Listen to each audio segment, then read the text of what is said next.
Rồi, ok, tới đây.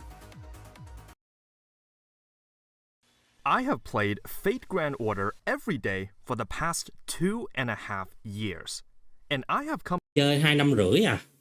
to the conclusion it's not that good. It's not that good. Thì cũng đúng thôi. Tại cái con game này 9 năm rồi, nó làm được cái gì đâu. I have a lot to say about this game. This volume of the Atrocious Gacha reviews will be much more personal to me, as I have a way longer playtime on this one than any of the previous entries I've reviewed. At the same time, FGO will also represent the largest audience of any gacha game I have covered so far, so I really want to dive into exactly what I will discuss. Before I get into the actual review, I want to preface this by saying that FGO was my second ever gacha game. Là game thứ hai.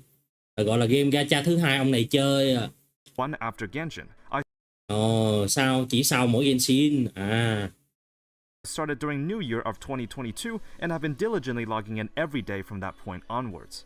I play as a low spender, but despite me playing the game for 2 years, I don't have the majority of the SSRs in my roster. In fact, I don't even have 50% of it. This is due to the game's extremely stingy rates, but I'll go over that in due time. I don't have in-depth experience with every single playstyle or team, and it's not feasible for me to ever reach that point as a low spender. I'm familiar with the Fate franchise, having watched Zero and Stay Night, so I know what the Holy Grail War refers to, I know about the most iconic characters, and I know what mana transfer means. In short, my relationship with the Fate franchise is pretty lukewarm. I wouldn't consider myself a dedicated Fate fan, but I'm familiar with it. I play on the North America servers, which is 2 years behind the Japanese one. This means I won't have all the hands-on experience for the content that is yet to be released, but I will consider JP content to the best of my knowledge. If you've been playing FGO for a long time, and when you saw the length of the video, I think you have a very good idea what I'll be talking about for the next hour and a half. Okay. I want to make it very clear that any of my critiques or opinions on the game is directed to the game and its developers, not to its community and content creators. Đang nói đến cái gọi là nhà phát triển game chứ không có đánh đồng vào cái cộng đồng hay là những content creator. Ok, got it. Hello Layton nha. Undoubtedly, there will be many long-time fans watching this video. In fact, you might be an FGO veteran or streamer reacting to this video right now. Sao biết? FGO streamer watching this, sao biết? Well, if that's the case, you should thank me for the 2 hours of free content that I just thank you so much, bro. provided. And if you're going to upload the reaction video in full without any significant edits onto YouTube, then please wait until this video reaches 3 weeks of age before uploading it. If this condition is not met, then dislike the reaction video, unsubscribe from the channel immediately, and also block the channel. Thank you. Là kêu á là trước khi mà muốn reaction á là phải đợi 3 tuần. Sau khi cái video này upload 3 tuần, cái này là hơn tháng rồi, ok. Okay, let's talk about Fate. It's one of the biggest franchises in Japan, and I think Western fans don't really have a good grasp of just how huge it is. During its peak, FGO had the highest number of entries at Comiket in Holy gian hàng Comiket.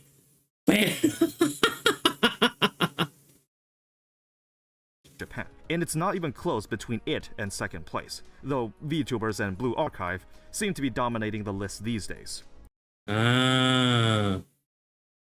Second place, though VTubers and bây giờ là VTuber với Blue Archive là bị đứng đầu luôn à. And Blue Archive seem to be dominating the list these days.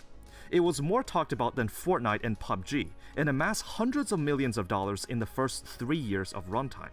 Fate is an absolute cultural phenomenon in Japan, so if there was a way to get the best of the franchise right at your fingertips, you bet a game like that is gonna garner a lot of attention. Unlike other IP-based gacha games, sao cái game này nhìn nó quen lắm nha mọi người.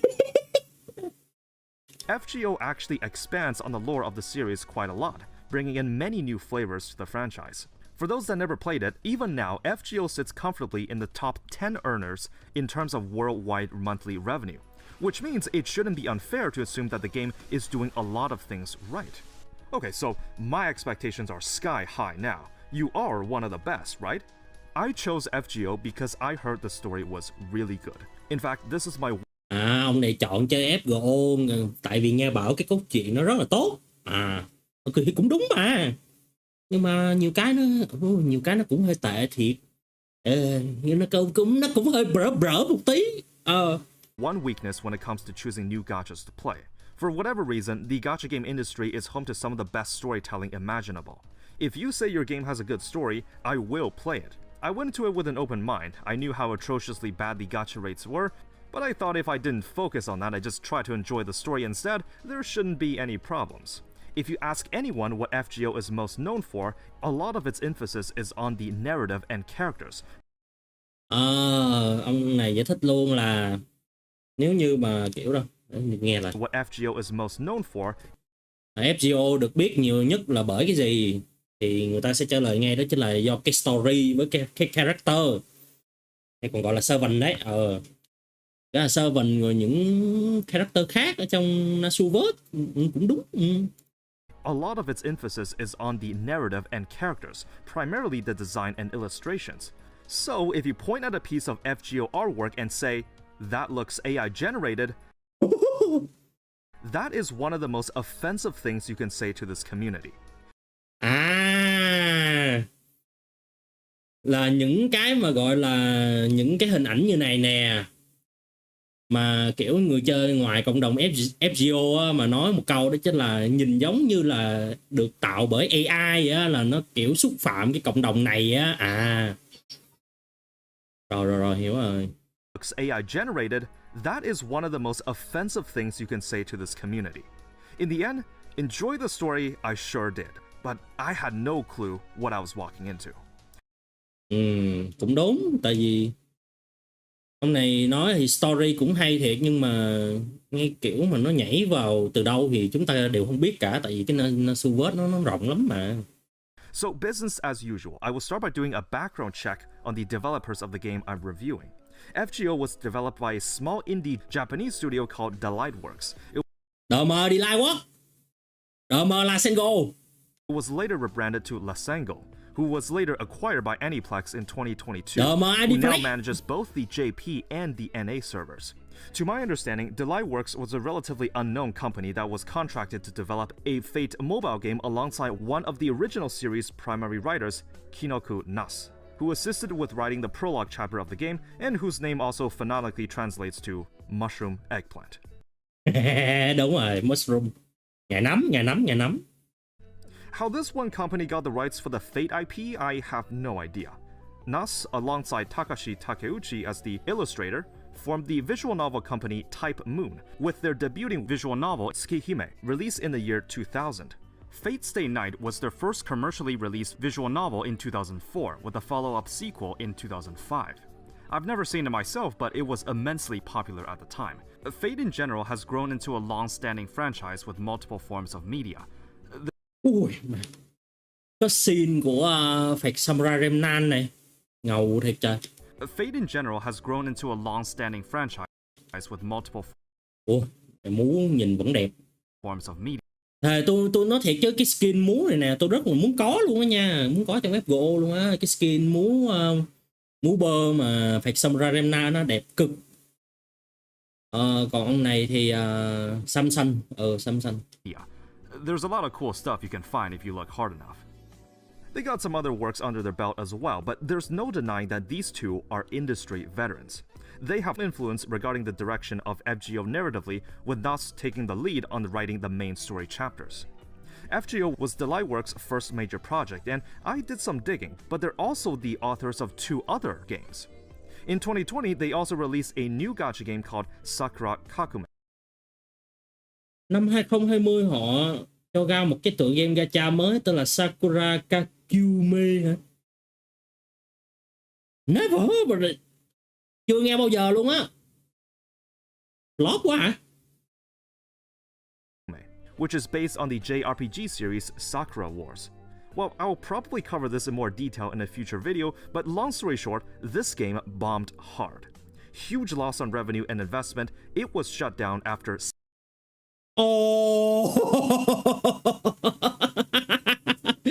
Đóng cửa rồi, game đóng cửa mẹ rồi. Bom xịt quá mà. Well, I'll probably cover this in more detail in a future video, but long story short, this game bombed hard. Huge loss on revenue and investment, it was shut. Nó được đầu tư rất nhiều tiền.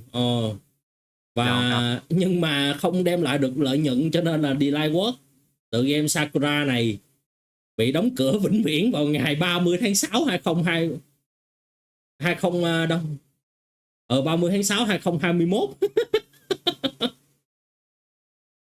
Và con game này ra mắt vào ngày 12 tháng 12 năm 2020 và đóng cửa sau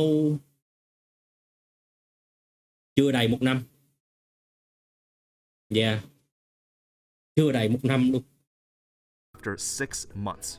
Looks like the popularity of the IP couldn't carry them this time. Guess the success of FGO must have gone to their head, and the terminated game is suspicious.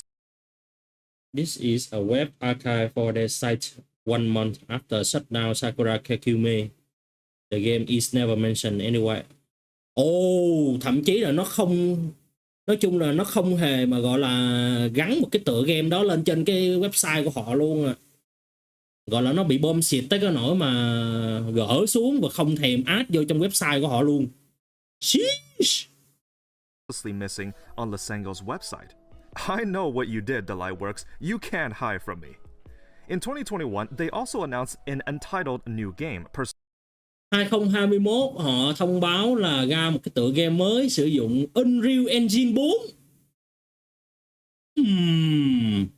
Presumably also Gacha, but the teaser site and the trailer have been taken down quietly sometime in 2022. The URL to the site. Và khi mà bạn tìm tới cái con game đó thì mấy bạn sẽ không thấy đâu nữa, tại vì cái gọi cái đường link á.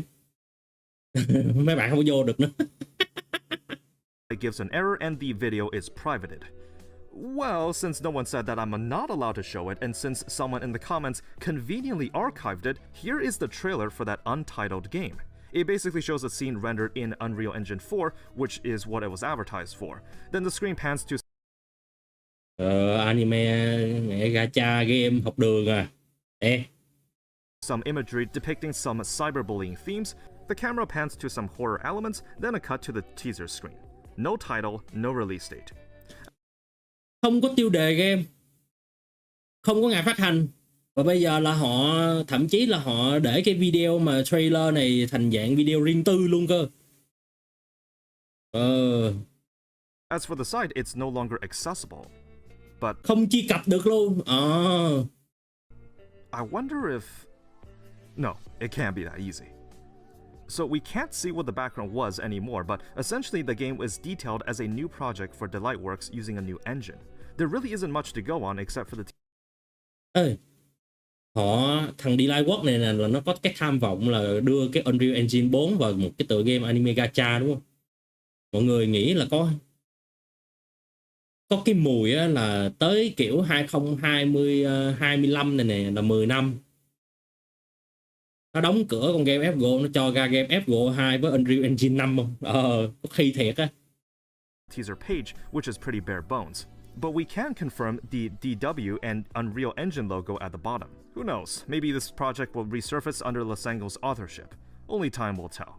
Overall, it's a company with few projects, but FGO's scale has expanded way beyond anyone's expectations. So, let's finally talk about it.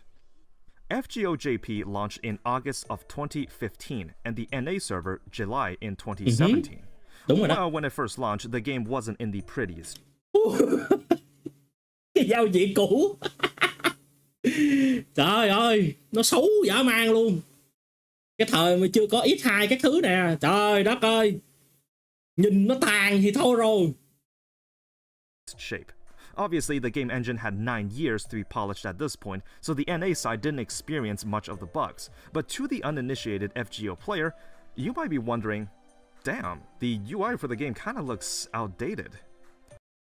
Cái hệ thống UI nó có vẻ hơi cổ lỗ sĩ hay là lỗi thời á, thì cái này cũng mình công nhận nha, nó đúng thật luôn á.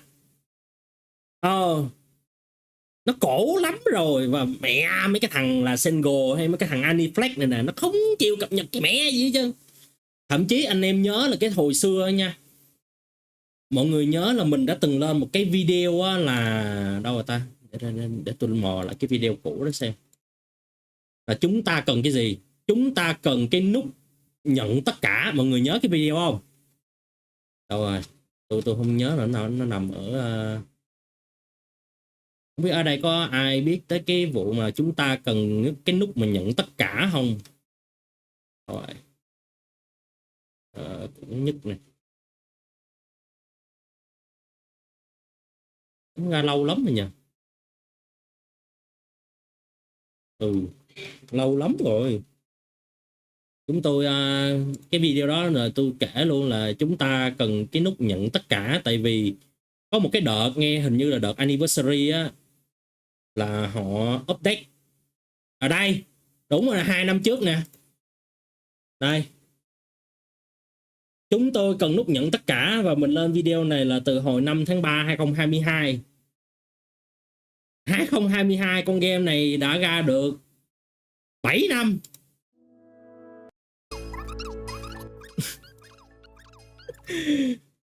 Và sau đó khoảng tầm 6 tháng gì đó, nó mới cập nhật cái tính năng là nhận tất cả.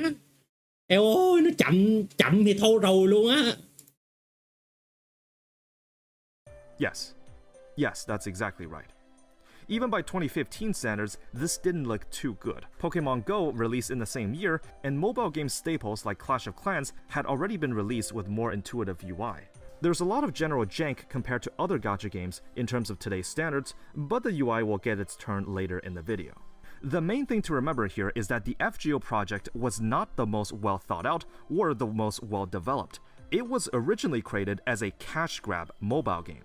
The original launch had a risk of being shut down based on the number of bugs and optimization issues right then and there. Cái NP cũ à. Ôi ôi. I went back and took a look at the maintenance periods throughout the launch in 2015, and you can see just how often the game went down. In fact, there was a running joke among the JP players at the time known as the legendary 18 minutes, where the game was available to play for a whopping third of an hour. I think Delay... Huh? Wait, what?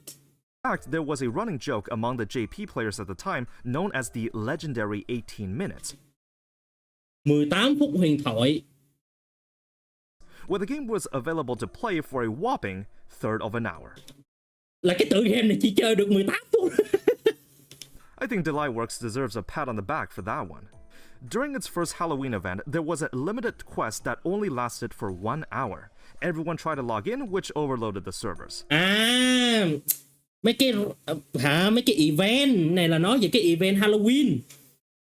À, là thường á, là cái này là cái event Halloween này nè, là nó chỉ gia hạn, gọi là chỉ có thời hạn là 1 tiếng thôi. Nhưng mà người ta chỉ vào được chơi và đúng 18 phút thôi. Tranh giành á, bị sập crash game các thứ á. Works deserves a pat on the back for that one. During its first Halloween event, there was a limited quest that only lasted for 1 hour. Everyone tried to log in, which overloaded the servers.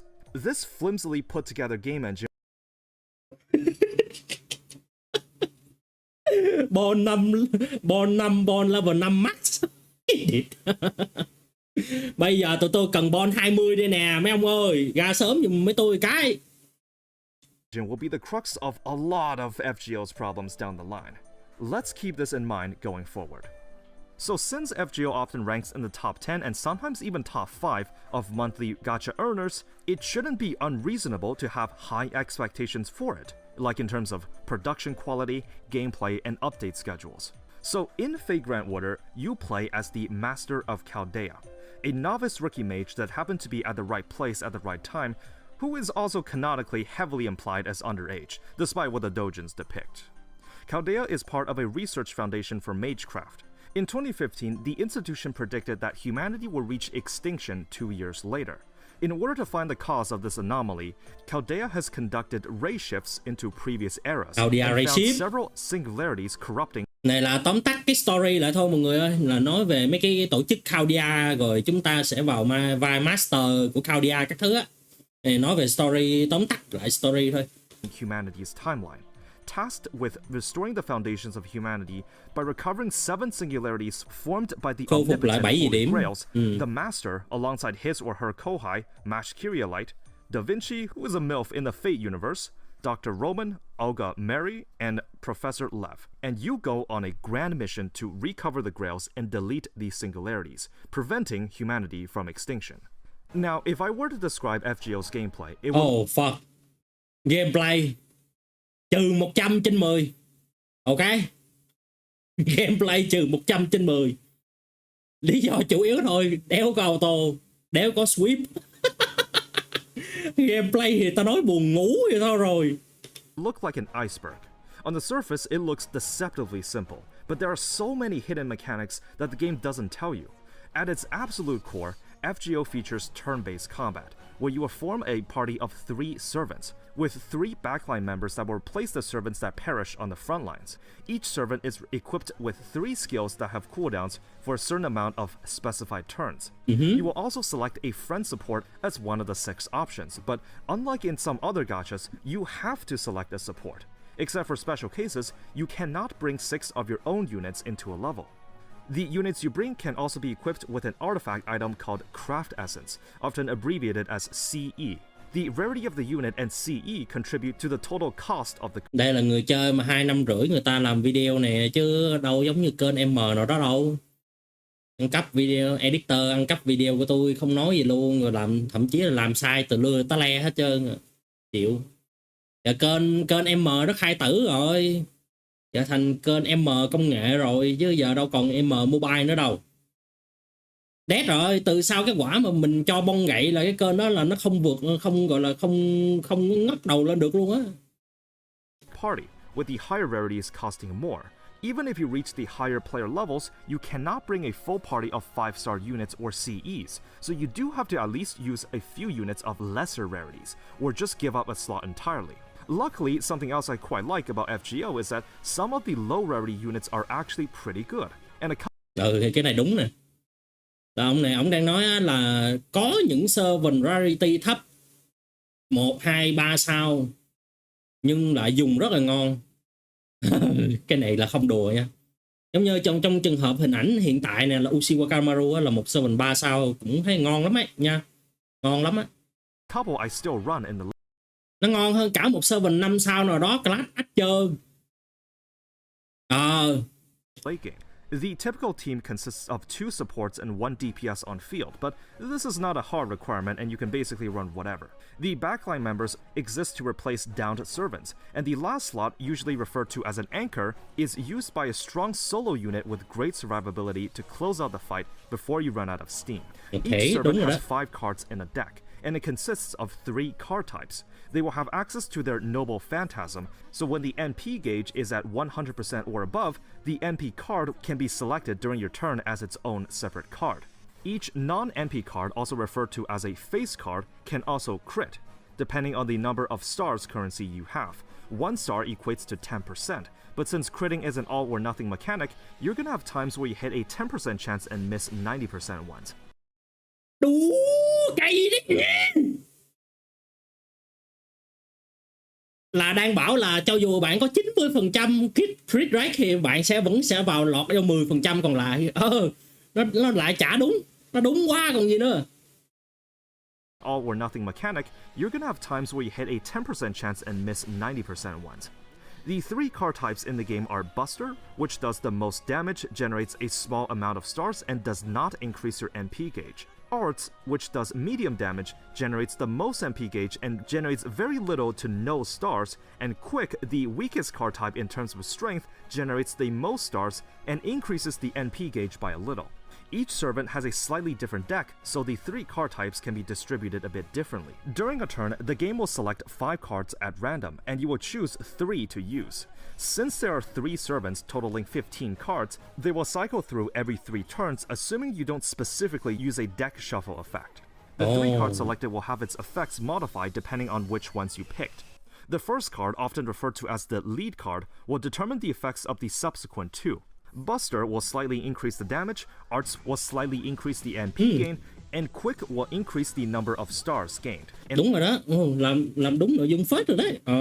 All cards will get a plus 20% crit chance. If all 3 cards selected are Buster cards, then the entire attack chain will increase its damage through something called the Buster chain. If all 3 are arts, then any servant cards associated in the chain will gain a 20% MP gauge while increasing the gain itself, and if all 3 are quick, then 20 stars are instantly generated and all cards will get a plus 20%. Looking on this explanation, a quick chain actually increase the star drop rate. 20% crit chance come from the first card being quick card. Oh, đúng. % crit chance. If the chain contains one of each type, then you will get a small bonus of all 3, through something called the QAB chain or the Mighty chain. If the chain only contains cards from a single servant, they will perform an additional 4th attack at the end called a Brave chain. It's worth noting that you can combine a Brave chain with the other types, so you can do Buster Brave chains, Arts Brave chains, and onwards. It's also worth noting that even if a servant does not have 3 of the same card type in their deck, if their NP card can make up for the missing one, they can still perform a chain with it. Each NP can either deal damage or grant buffs or debuffs. There is also a unique overcharge ability for each. While the NP itself is usable at 100%, if you pull additional copies of the character, you can charge it to 200 or even 300. Overcharge level goes up to 5, and if the MP is used at 200% gauge, it will have a level 2 overcharge. You're not going to see a level 5 overcharge NP very often, but another type of attack chain is something called the NP chain, where if you place an NP right after another, then the subsequent one will increase 1 overcharge level. You can even chain 3 in a row, but if you split up the 2 NP cards like this, then it will not count as an NP chain, and no overcharge will happen. You can freely target an enemy before an attack is initiated, but there's no way to change the target for each individual attack card. If the enemy is defeated, then the game will auto-select the rightmost enemy for the next attack to hit. If you select 2 or more face cards belonging to the same servant, they will keep attacking the same target even if their health is 0. But the targeting priority is changed if you use an... Tôi hơi khá là lúc đầu chơi game nha, tôi cũng bị khá hỏi chấm là kiểu là tôi chọn 3 thẻ của một servant. Lúc đầu tôi mới chơi nha, tôi không biết là tôi chọn 3 thẻ của một servant. Sao mà tự nhiên máu về không rồi nó không đổi thành mục tiêu khác, nó vẫn đánh mục tiêu đó cho tới hết cái tên đó luôn. An MP card where use another servant's face cards. So for example, if I use the Brave chain here, then the servant would just keep hammering on the same enemy. But if I put their NP card in the middle, then the first attack kills the rightmost enemy. So since the NP counts as a different card type, then the third one and the extra attack will finish off the last on the left. The thing is, the game doesn't tell you this. It's just something that you have to figure out for yourself. Cái này đúng nè, là cái con game này nó không có hướng dẫn cái mình ở chỗ này. Mọi người nhớ lại cái tutorial của game không? Con game nó không hề hướng dẫn chúng ta cái chỗ là đổi mục tiêu khi mà gọi là khi chúng ta mà chọn của một servant duy nhất á, là mặc định là mấy bạn sẽ đánh cái con quái kia cho tới gọi là hết cái tên đó luôn, chứ nó không có đổi mục tiêu khi máu nó về không. Công nhận game nó không có chỉ luôn á. There is also a class system with damage advantages, where a class will deal double damage and only take half damage to another. So for example, cái này là thì ông này cũng có nói luôn là cái này là mọi người phải tự tìm hiểu ra mới có được chứ. Thì lúc đầu tôi chơi game tôi cũng đâu có biết đâu, tôi chọn thẻ đúng 3 thẻ của một servant liên tục vậy đó. Sabers have advantage over Lancers, who beats Archers, who beats Sabers. The same loop exists for the 3 classes of Riders, Casters, and Assassins, and Berserkers dealing 1.5 times damage to all other classes while dealing double damage from them. Rulers deal neutral damage to all the aforementioned classes and only take 0.5 times damage back from them, except Berserkers, while also having full class advantage towards Moon Cancers, who beats Avengers, who beats Rulers. Foreigners have full class advantage towards Berserkers, meaning this is the only class where Berserkers will deal half damage too.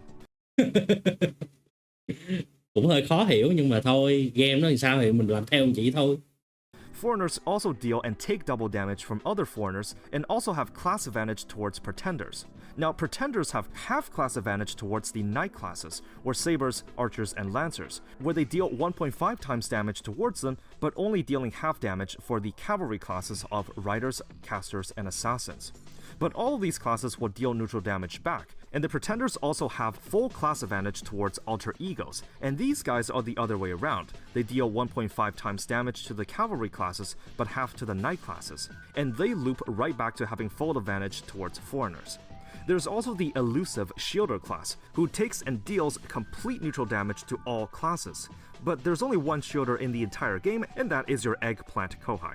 It's basically a very elaborate game of rock, paper, Bây giờ tôi nói thiệt chứ tôi đem cái bản này cho qua mấy community khác á, mày họ nhìn một cái họ đéo biết cái con mẹ gì luôn.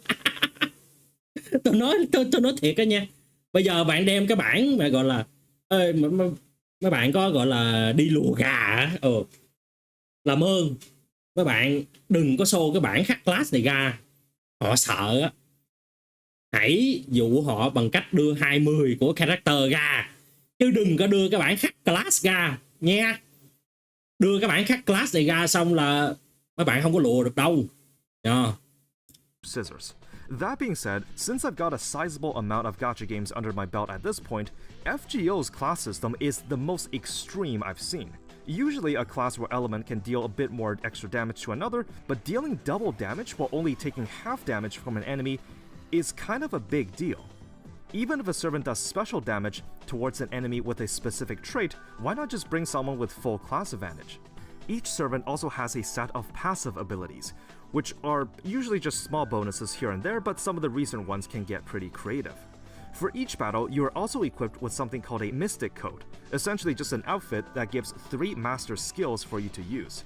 These can range from anything from healing a servant, switching the order of a backline member, or tôi không biết làm sao nha, nhưng mà không biết mọi người ở đây có ai chơi kiểu mà khoảng tầm 1-2 năm trở lên á, mà kiểu mà có bị như tôi không nè.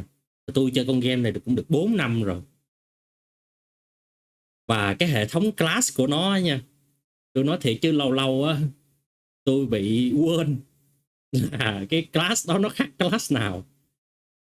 Trong trận là tôi phải bật cái menu lên, cái menu mà chuẩn bị mấy bạn gọi là quick game thoát ra ngoài á, tôi phải nhìn lại cái bảng class đó. Tôi là chuyên gia bị luôn. Shuffling your deck. On the upper right corner, you can also carry up to 3 command spells. You can use them to heal a servant back to full, fill the MP gauge, or using all 3, literally bring your entire party back to life and fill their MP gauges.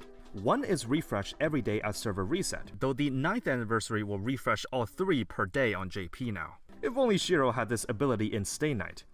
Now, I normally don't do a section for story content in these reviews, but since FGO is well known for it, representing a big part of its cultural significance and popularity, let's talk about it. Rồi, So after the đây nói về cốt truyện nè. Oh fuck bro. Fuyuki prologue chapter, Kinoku Nas was hands-off in writing the first couple Ê, đừng nói là ông tóm tắt từ mẹ cái lost, từ cái Fuyuki cho tới mẹ cái tới cái audio call luôn nha ông già. singularities. To put it plainly, the first 5 chapters of the story, how do I describe it? Oh yeah, not so good. Because the game was originally created as a cash grab, the story was pretty much not so good. Kinoku, let's talk about it. So after the Fuyuki prologue chapter, Kinoku Nas was hands-off in writing the first couple singularities.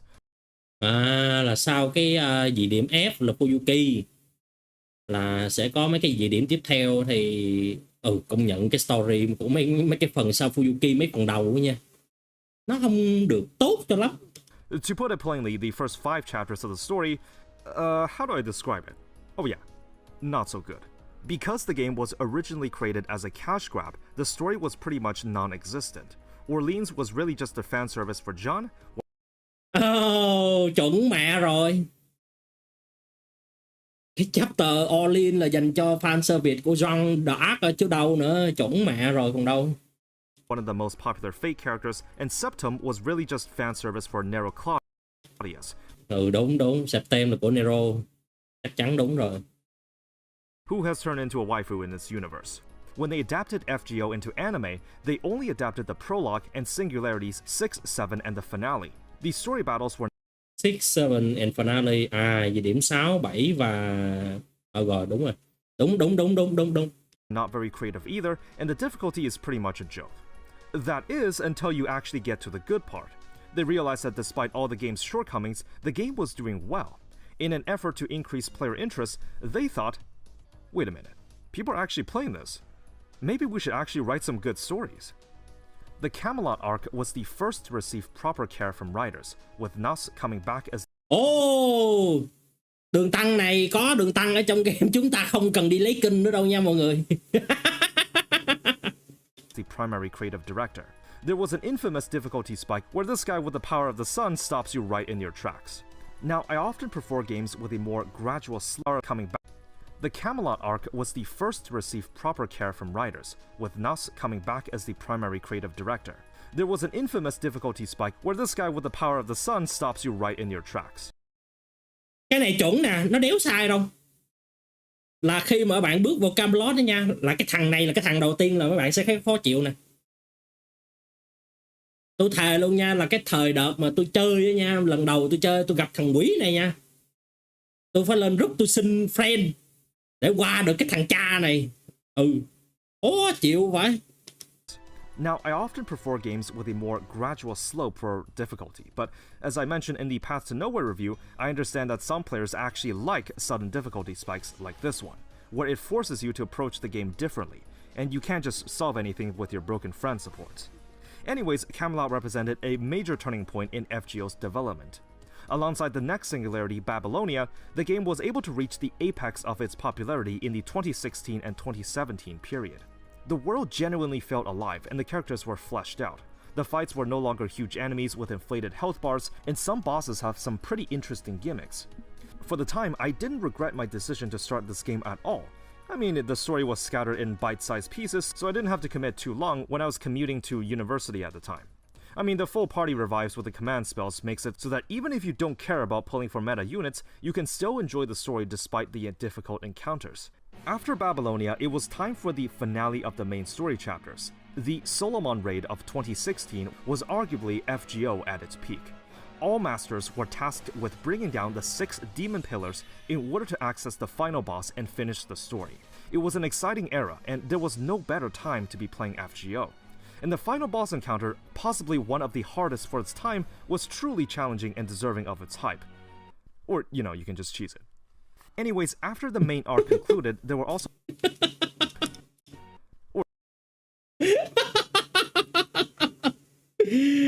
Tại vì Gacha nha, tại vì Gacha là naked cho nên là sẽ không có thể lộ ra được, cho nên là bắt buộc phải che, còn không là sẽ bị ăn bong. Ok. Or, you know, you can just cheese it. Anyways, after the main arc concluded, there were also 4 filler chapters. These are just whatever. I like some of them, but ultimately these chapters are optional. And so, Arc 2 of the main story, known as Cosmos in the Lost Belt, where you're tasked with, again, solving 7 singularities where a tree of emptiness is corrupting that timeline. Teaming up with MASH, Sherlock Holmes, which I'm not sure how FGO got the license to use that name, since Ace Attorney had to change it to Sherlock Sholmes. Is corrupting that timeline. Teaming up with MASH, Sherlock Holmes, which I'm not sure how FGO got the license to use that name, since Ace Attorney had look strong. What the fuck? to change it to Sherlock Sholmes. Gordov, the pompous new director, and also Da Vinci, who has turned into a lolly. Arc 2 is still ongoing to this day, even on the JP service 7 years later.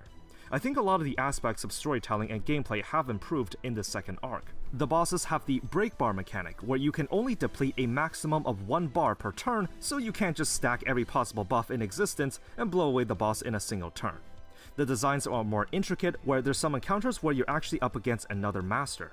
I know the events are scripted and it's really just sprites moving across the screen, but all these small touches really makes it feel like you're battling in the Fate universe. I think what something Arc 2 does really well is really encapsulating the feeling of hopelessness. You barely escape from Chaldea, you're in a foreign snowy region, and you don't know how close or how many the enemies are. One moment you're up against the ruler of 100 nãy ổng có nói rồi, ổng nói là optional đó, là mấy bạn muốn đánh không thì tùy mấy bạn. China from the Qin dynasty, then you're trying to take down the Olympian gods. There are animated cutscenes now, and some of the Lost Belts, especially the later ones, are genuinely very well written. Lost Belt 6 represents such a bombshell that if someone argued it was the bom tấn đỉnh cao Lost Belt 6 best story arc in a gacha game ever, I would not even contest it. On the JP side, the 7 lost belts have ended, but there was a new sub-arc called Ordeal Call that continues part 2. The basic takeaway is that FGO has some of the strongest story writing in gacha gaming, especially getting into the later chapters. It is very good. The only thing is that if you are interested in diving into the lore, there's no skip function to go straight to the lost belts. You have to slog through the early chapters first. We will talk about that later, but for now, let's start the critique. Strap in, this is a long one. For the remainder of the video, I will be giving the usual below, within, or above expectations rating. Là ổng sẽ đánh giá là gọi là dưới mong đợi hay là gọi là cũng tạm được hoặc là trên cả sự mong đợi. Rồi ok. For each section, starting with progression. I will critique FGO with the exact same metrics as any other gacha games I have reviewed. I do not care about any limitations with FGO's shoddy engine. If a common feature is not available based on 2024 standards, then I will simply say that it's missing that feature and that it's not up to my standards. Okay. It's up to Lasengo or Aniplex to address the problems that the game may have. I feel the need to clarify this because I know people will say that some of FGO's problems. Nói chung là ông này bảo rằng là những cái mà gọi là ở đây là thời đại 2024 rồi. Mà nếu như mà thằng là single hay là Aliflex á, nó không làm theo mà gọi là kiểu mà gọi là ngay cái thời hiện đại rồi á, mà vẫn giữ cái nét mà gọi là xưa hồi cổ vậy á, thì nó sẽ gọi là dưới mong đợi, vậy đó. Can be excused since the game engine is so old. I personally disagree. Since Aniplex makes so much money from this game, it should be a reasonable assumption that they do have the budget and the capability of addressing some of them. Đúng, cái này đúng nè. Là ông này ông nói luôn là thằng Aniplex cái lợi nhuận nó rất là nhiều từ cái con game này. Cho nên tại sao không đổ tiền để kiểu là nâng cấp một vài cái tính năng lên. Đấy. And it would be unfair to make an exception to FGO when the same standards were held to all the other games I've reviewed. The gameplay may be from another era, meaning the core loop cannot be changed, and that is fine. I actually think in terms of the UI's aesthetics, it's all the old school and unique. FGO is a turn-based visual novel-style gacha, and it should stay that way. There's a reason I don't judge the gameplay in my reviews. I can't simply say that an open-world game is better than a visual novel. Cũng đúng. Cái này ông làm công tâm thiệt nè, là ông không nên so sánh những cái game mà gọi là thế giới mở hơn là những game gọi là nó lại hơn những cái game gọi là visual novel các thứ á. Ông này đúng thiệt. That would be comparing apples and oranges. No one wants to fundamentally change FGO into an open world or shooter game. When someone compares one of FGO's features to another game, what you need to understand is that they're not comparing the premise and genre of them. They are comparing the quality and standard when it comes to handling that feature, of what they, including myself, believe should be reasonable expectations. For example, developer feedback. How often does the development team respond to players and improve upon what's there? It doesn't matter what genre of game it is, developer responsiveness is universally important for building goodwill and. Mọi người có bao giờ thấy mà gọi là thằng là single hay thằng Aniplex nó còn gọi là developer feedback không? Nah. Trust of the player base. How about a crossplay feature? Players should be able to seamlessly carry their progress to another device and continue playing from there. Doesn't matter what genre of game it is. Crossplay is a standard modern feature in these mobile games. Not having it doesn't make FGO have its own unique identity. It makes it an inferior product. FGO. What's the gacha with the worst account backup? Oh fuck, chắc chắn phải có FGO rồi. Cái tiêu đề là cái con game gacha nào là có cái tính năng gọi là backup dữ liệu hoặc là chuyển đổi thiết bị tệ nhất, nó chắc chắn phải là con FGO, tôi thề luôn á. Tôi thề luôn nha, là cái tính năng mà tới thời điểm hiện tại bây giờ bên NA nó vẫn còn giữ, đó chính là bind code. Và những người chơi FGO thì họ mới hiểu được là tại sao là chúng tôi lại chửi cái con game này là nó không có cái tính năng gin Gmail hay là Facebook gì luôn. Trong khi nha bên Đài Loan họ có add bằng Gmail, Apple ID với mấy cái gọi là nói chung những gì có được hết là có hết. Và yep, phiên bản NA nó chỉ có mỗi cái bytecode thôi, không có cái con mẹ gì nữa hết trơn á. Yeah. Và một khi mà bạn lỡ làm mất cái bytecode rồi, cái việc mà làm lại cái đơn mà để lấy lại ạc á nha, tôi nói thiệt chứ tôi làm mệt luôn á. Hey. Have its own unique identity. It makes it an inferior product. A review is ultimately an informed opinion. I will judge FGO based on my standards and expectations. You might have a different set of standards and disagree, and that is okay, but this is my review. So, progression in FGO. Let's talk about it. Using the time-gated currency called AP, you can use it to clear certain levels to gain certain upgrade materials or progress in the story. I should note it's one of those games where everything requires it. If you run out, you actually just can't do anything. Luckily, the game is quite generous with these apples that restore. Về cái tính năng mà action point các thứ á, là cái AP á, thì cái này thì mình nghĩ bây giờ cái con game nào nó cũng sẽ có thôi. Mình nghĩ có con game nào nó cũng sẽ có thôi, cho nên là cái này là điều thông thường rồi mà. Or AP, but if you're a veteran, you'll know to save up these apples to farm certain events that have better drop rates. All servants can be ascended 4 times, and their default level cap depends on the rarity. 1 stars have a cap of level 60, 2 stars at 65, 3 stars at 70, 4 stars at 80, and 5 stars at 90. This means low rarity units get shafted pretty hard here, since their stats are going to be gimped. The majority of the low rarities considered good are either ones that give supportive buffs, taunters, or just kill themselves off so a better unit can take their place. For 3 of the ascensions, you also unlock a new appearance for the servants' in-game sprites. And again, you can see that low rarities get gimped here since most of them just add an extra article of clothing while the SSRs change their sprites completely. Leveling servants uses an item called Ember, which is farmable via one of the daily nodes. Except unlike a common currency like any other gacha game, Embers physically take up a slot in your inventory. While this is usually not an issue most of the time, it's just a hassle to micromanage it, since all other gachas I played just have leveling materials as a currency. Cũng đúng nha. Ông này đang nói á, là cái việc mà mấy cái thẻ EXP á, nó cũng sẽ chiếm một cái slot ở trong cái kho đồ của bạn. Trong khi là những cái phần lớn game hiện tại bây giờ á, là nó bằng cách đó là nó tính luôn cái tiền tệ thẳng từ, ví dụ nè, đây đấy, nó không, nó nói chung là nó gộp lại thành một ô luôn, và sau đó nó tính chung với cái gọi là cái credit. Tôi không, cái Genshin này tôi lâu quá tôi không chơi rồi. Except unlike a common currency like any other gacha game, Embers physically take up a slot in your inventory. While this is usually not an issue most of the time, cái vấn đề á là cái Ember á, khi mà cùng class nó sẽ cho nhiều hơn, cho nhiều XP hơn, cho nên mà cái việc mà stack cái Ember này á, tôi nghĩ cũng hơi khó lắm á. Tại vì biết sao, mọi người biết á, là hiện tại là có rất là nhiều class ở trong game rồi. Và mỗi Ember một class cũng có gì đó. Và cái own class các thứ nữa. Và bây giờ sao mà nhét thành một ô bây giờ đó, bởi vậy nó mới khó ở chỗ đó đấy. Thằng là single nó bị gọi là nó chia làm nhiều cái á, bởi vậy mới bực mình nữa chứ. it's just a hassle to micromanage it, since all other gachas I played just have leveling materials as a currency. Speaking of which, FGO does have QP as its common gold currency for pretty much any types of upgrades. This is again farmed via one of the daily nodes.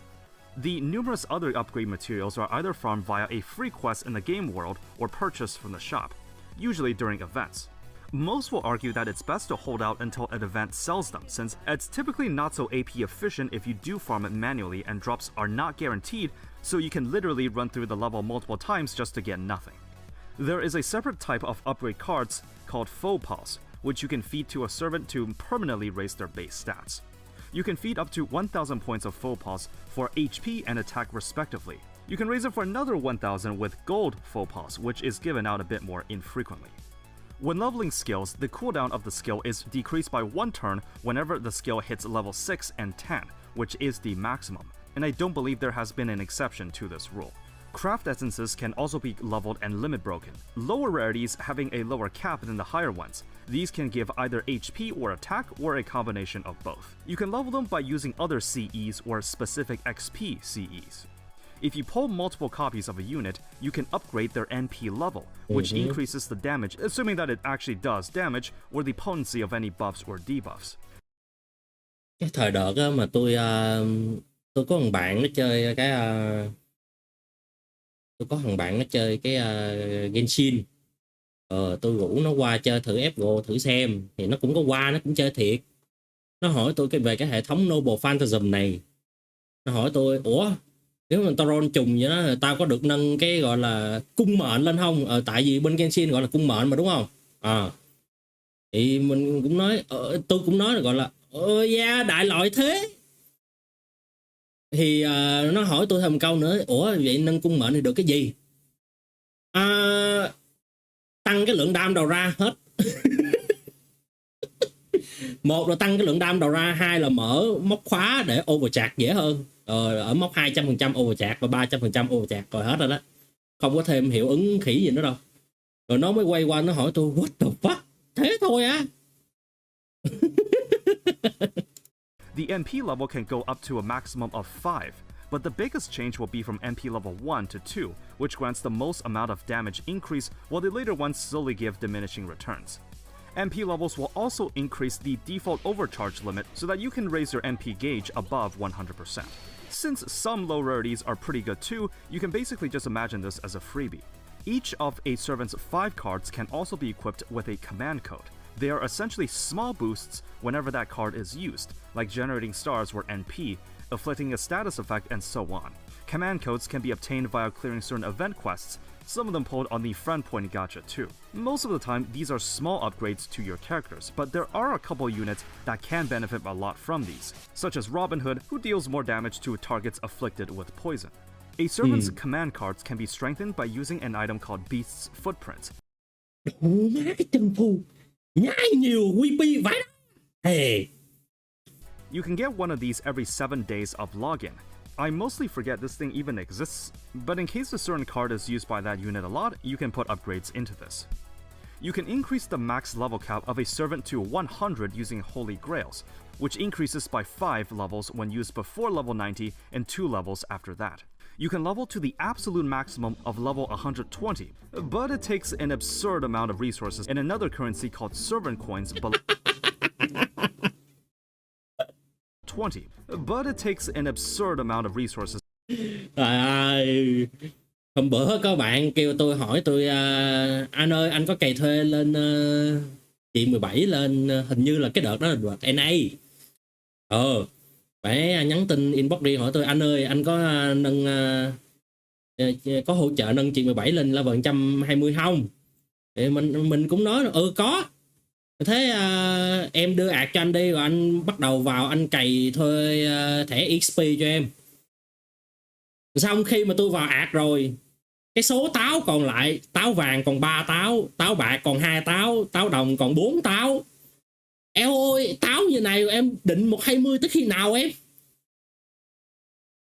Rồi nó mới quay qua nó hỏi tôi, ủa chứ không phải 120 chỉ cần servant coin đâu anh, có cái điểm mà em, nó cần ít nhất, nó cần trung bình là 5.000 thẻ XP 5 sao đó. Rồi tôi trả lạc cho nó luôn. And another currency called servant coins belonging to that respective servant. Now here's a new type of upgrade that not everyone was pleased with. With the introduction of servant coins, you can also unlock something, a currency called servant coins belonging to that respective servant. Now here's a new type of upgrade that not everyone was pleased with. Cũng đúng. Là cái update về cái up and skill về cái servant coin này nè, là cũng làm nhiều người không hài lòng đấy. Là khi mà bạn mà muốn full cho một server nào đó là bắt mấy bạn phải trên level 5, trên NP level 5, kiểu là full up and skill rồi 120 á, mà mấy bạn muốn full hết cho một server mà husbando hay waifu của bạn á, là bạn SSR của bạn là phải trên, nói chung là mọi server luôn, là ít nhất phải trên NP level 5. With the introduction of servant coins, you can also unlock something called append skills for each unit. Essentially just 3 new passive abilities to enhance them even more. Like starting each encounter with their MP gauge partially filled. These can be leveled even more. For the record, I do know about the 2 new skill introduced. Là ông này cũng có biết về vụ là 2 cái append skill được ra mắt ở trong cái anniversary chính. Và cũng sẽ nói ở trong cái phần sau của video này. Ok, được. Like starting each encounter with their MP gauge partially filled. These can be leveled to 10, same as normal skills, except you get certain coins by increasing their bond level or by pulling additional copies. As it currently stands, you actually can't get enough coins to unlock everything unless you pull additional copies above the maximum amount of MP levels for 4 and 5 stars. This wasn't a very popular move since the game essentially increased the level of grind you have to do for each servant without actually offering any kind of new significant content. You're not forced to do it by any means, but you'll have to live with the fact that what used to be the theoretical maximum now has its bar raised, and your beloved level 100 servant is no longer performing at their absolute best. Lastly, there are bond levels, which functionally doesn't change much gameplay-wise, but Update lên bond 20 giùm tôi cái game ơi. Bond 15 mẹ vô kho nhiều lắm rồi.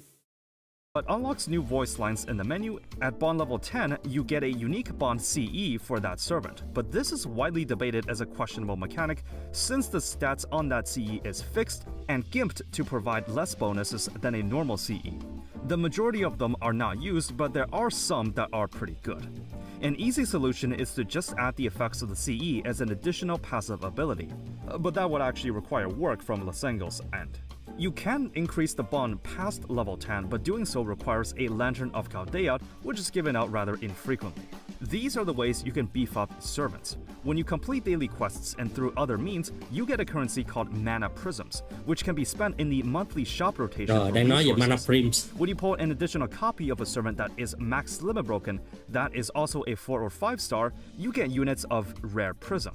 Normally, free-to-plays won't get a lot of these, but they occasionally give a few during events and campaigns. You can also set a friend support list for other players to use, equipped with their own CEs. When someone uses your servants, you get friend points or FP, which can be used to pull on the FP Gacha. We will go over that in due time though. Now, progression at FGO can be a bit weird. If we exclude the daily farming nodes for Embers or QP, the ideal way to gain these resources efficiently is by just waiting for specific events that have better drop rates, such as raids or lotto events. Now, this is fine, except this game is primordial and there's no quick farm or sweep function. You could Nói đúng rồi đó.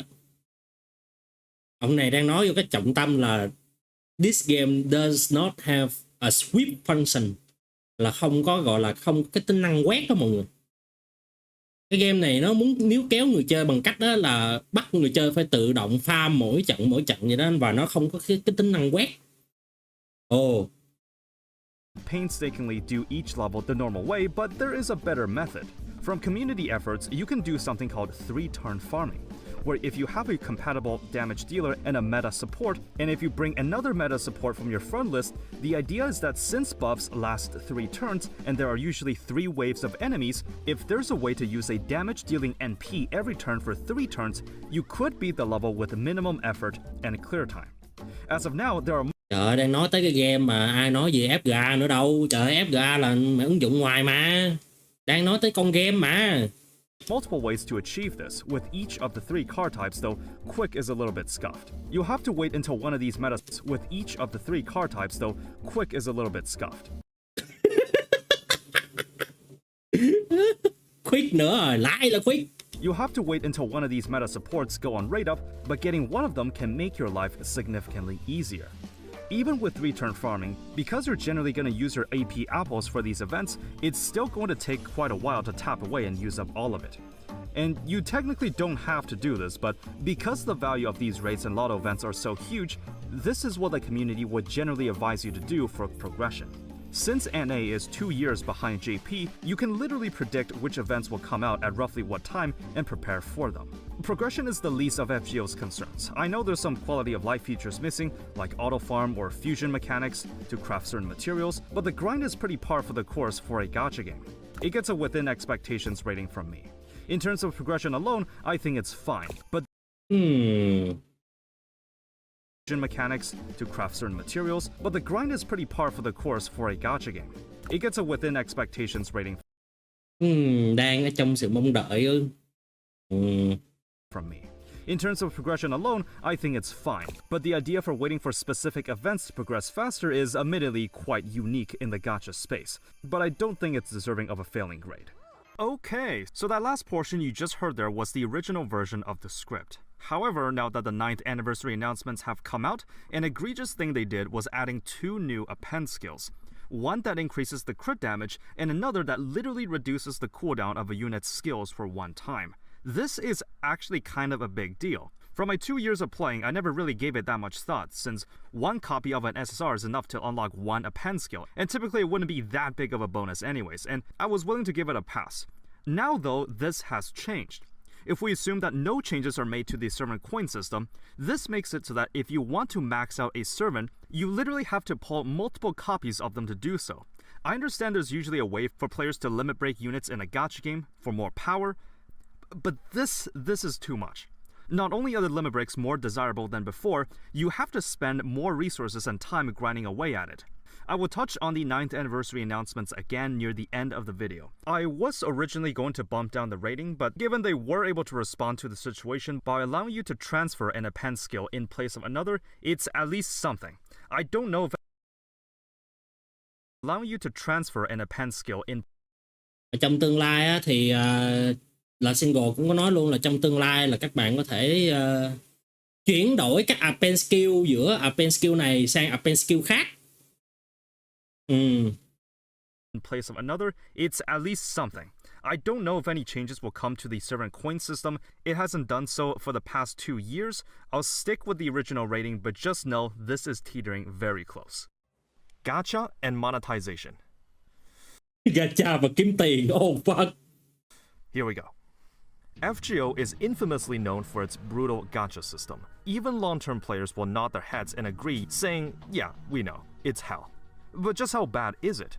Well, aside from the friend point gacha, where 1 and 2 stars come from, FGO has had the almost iconic 1% 5-star drop chance, and a 3% for 4 stars. You roll using the gacha currency Saint Quartz, and each pull costs 3 units, with a free pull for every 10th time you roll on it. See, at its launch, if you looked at the cash shop to buy quartz with real money, it actually gave you a lesser amount versus what we have now. Even as of current time, this quartz top-up shop is the only place you can spend money on the game. There's no daily deals or flash sales that may tempt you. This is also the only gacha game reviewed so far that does not have a 30-day welcome or battle pass system. Whether you think it's out of goodwill or out of incompetence,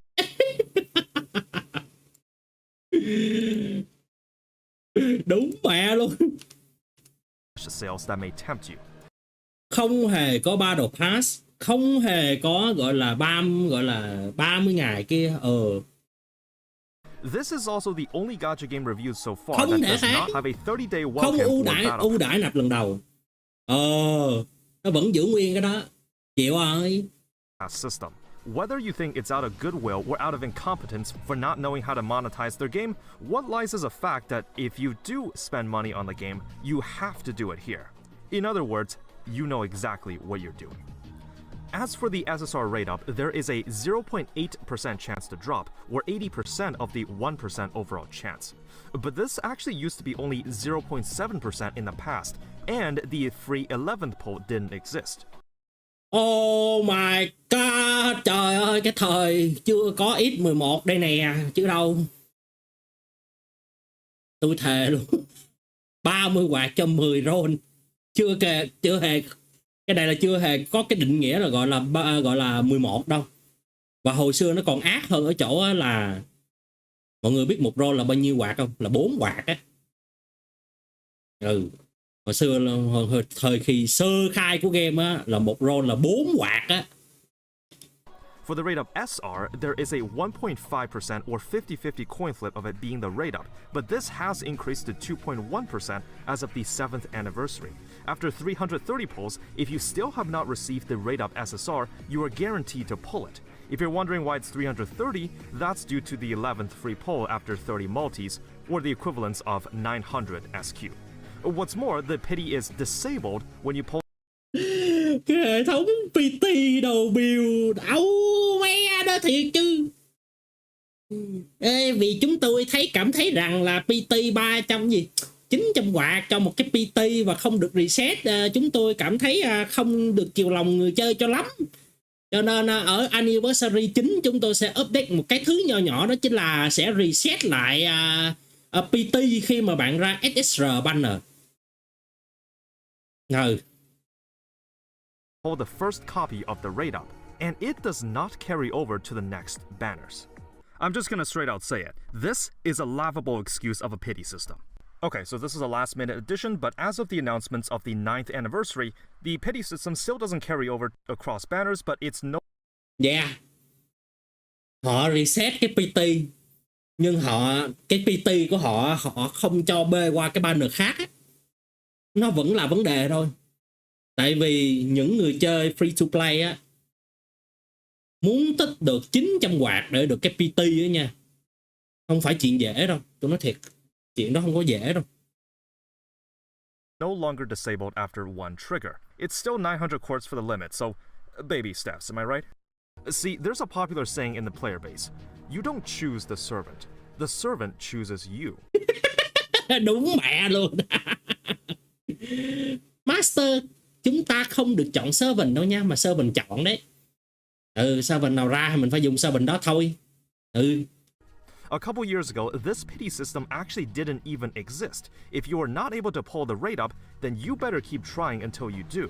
Not only that, it was common for a raid up banner to feature multiple 4-star characters, and the raid up would rotate on a daily basis or every 2 days. Oh my god.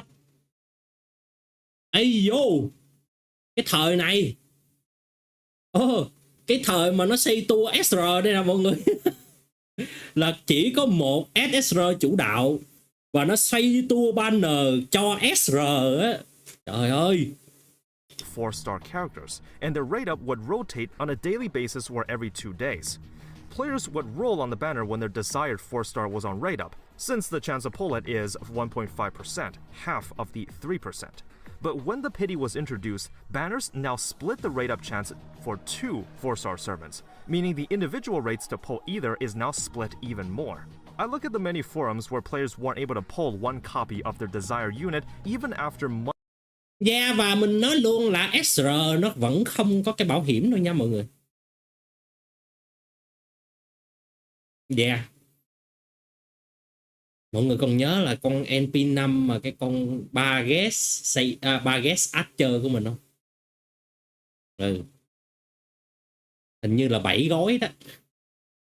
7 gói cho Baguette NP5. Months of saving and spending an obscene amount of money. And I just thought to myself, this is literally just a PNG file. You're spending hundreds of dollars for this? Now, I've seen some pretty brain-dead takes on this matter, saying that FGO's rates are fair and generous. Có cái cước fair and generous hả? Có cái cước nha, nói thế cho xuông. On this matter, saying that FGO's rates are fair and generous. You know what I say in response? Bullshit. A non-transferable pity that gets disabled after one use and requires 300 pulls to activate. Ask yourself this, is this really acceptable in 2024?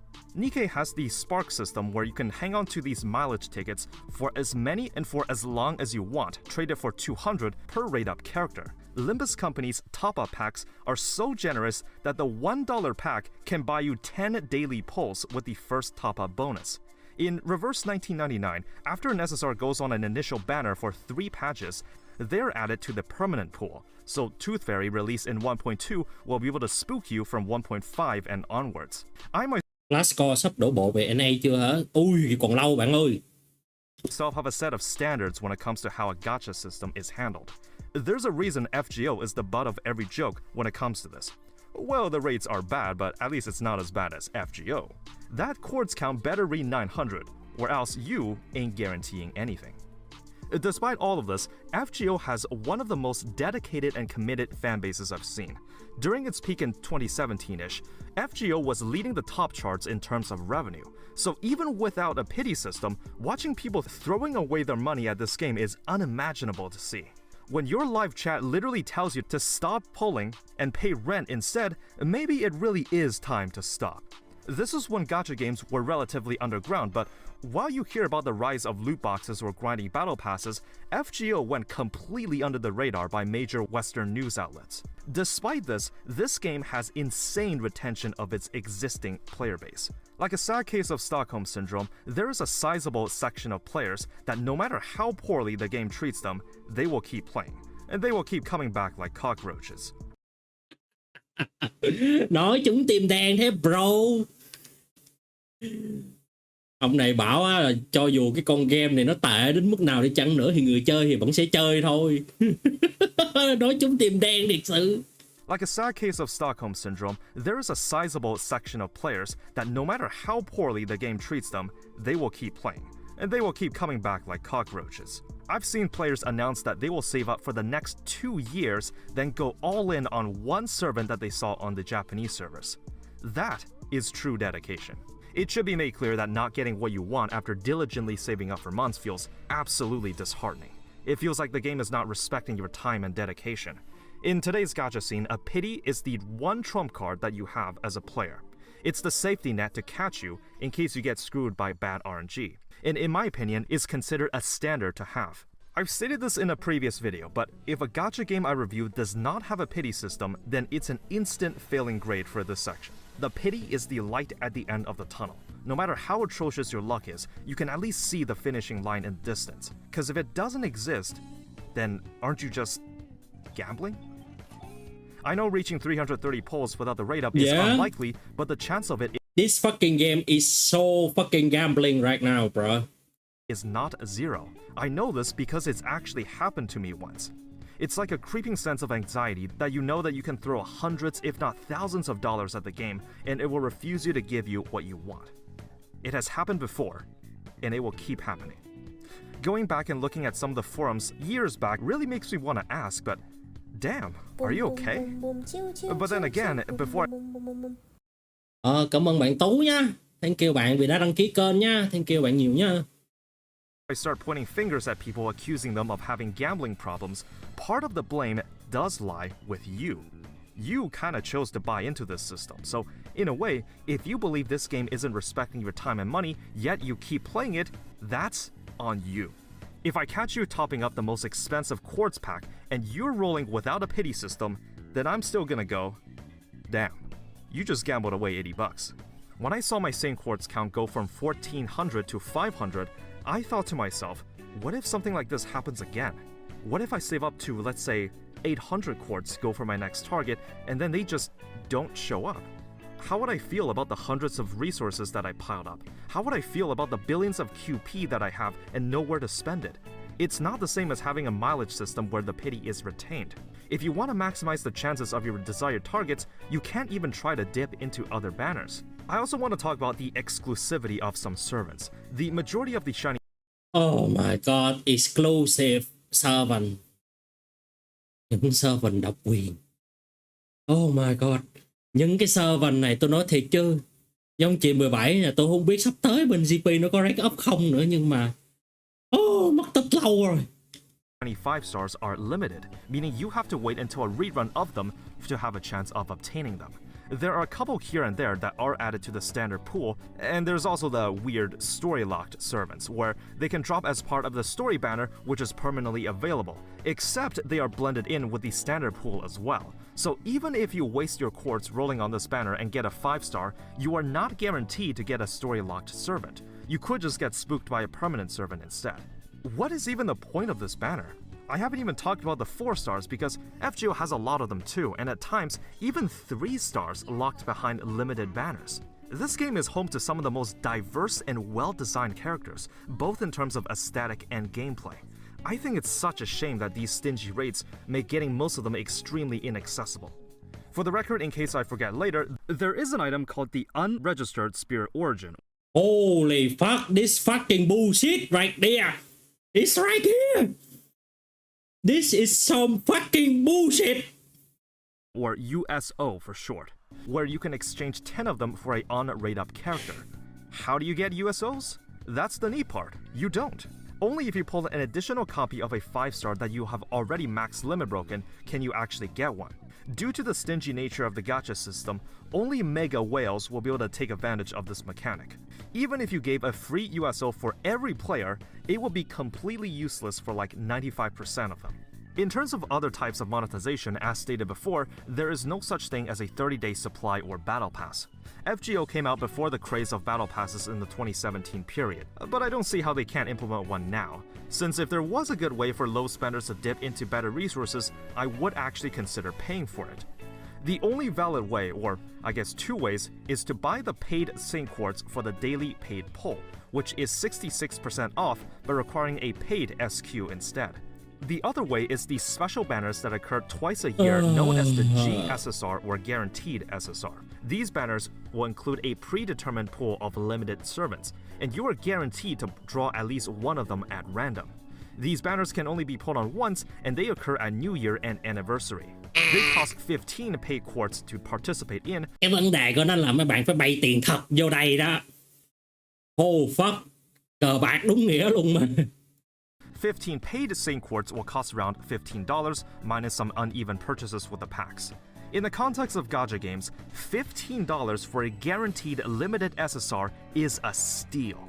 You're basically robbing Aniplex blind. Much of the player base will agree that pulling on the GSSR is a very good idea for a low spender. This year in NA, they brought an additional type of GSSR called Destiny Order Summon 1 year early. By spending 30 paid quartz, you may select a roster of 5-star characters, one from each class, in which one of them will be summoned at random. The community loved this change. Look at the generosity of Lysango, allowing us to spend more of our money to build our own GSSR roster. So there's a couple things I want to bring up with this. The GSSRs, including the Destiny Summon one, are considered massively valuable deals. But consider why they're thought of this way in the first place.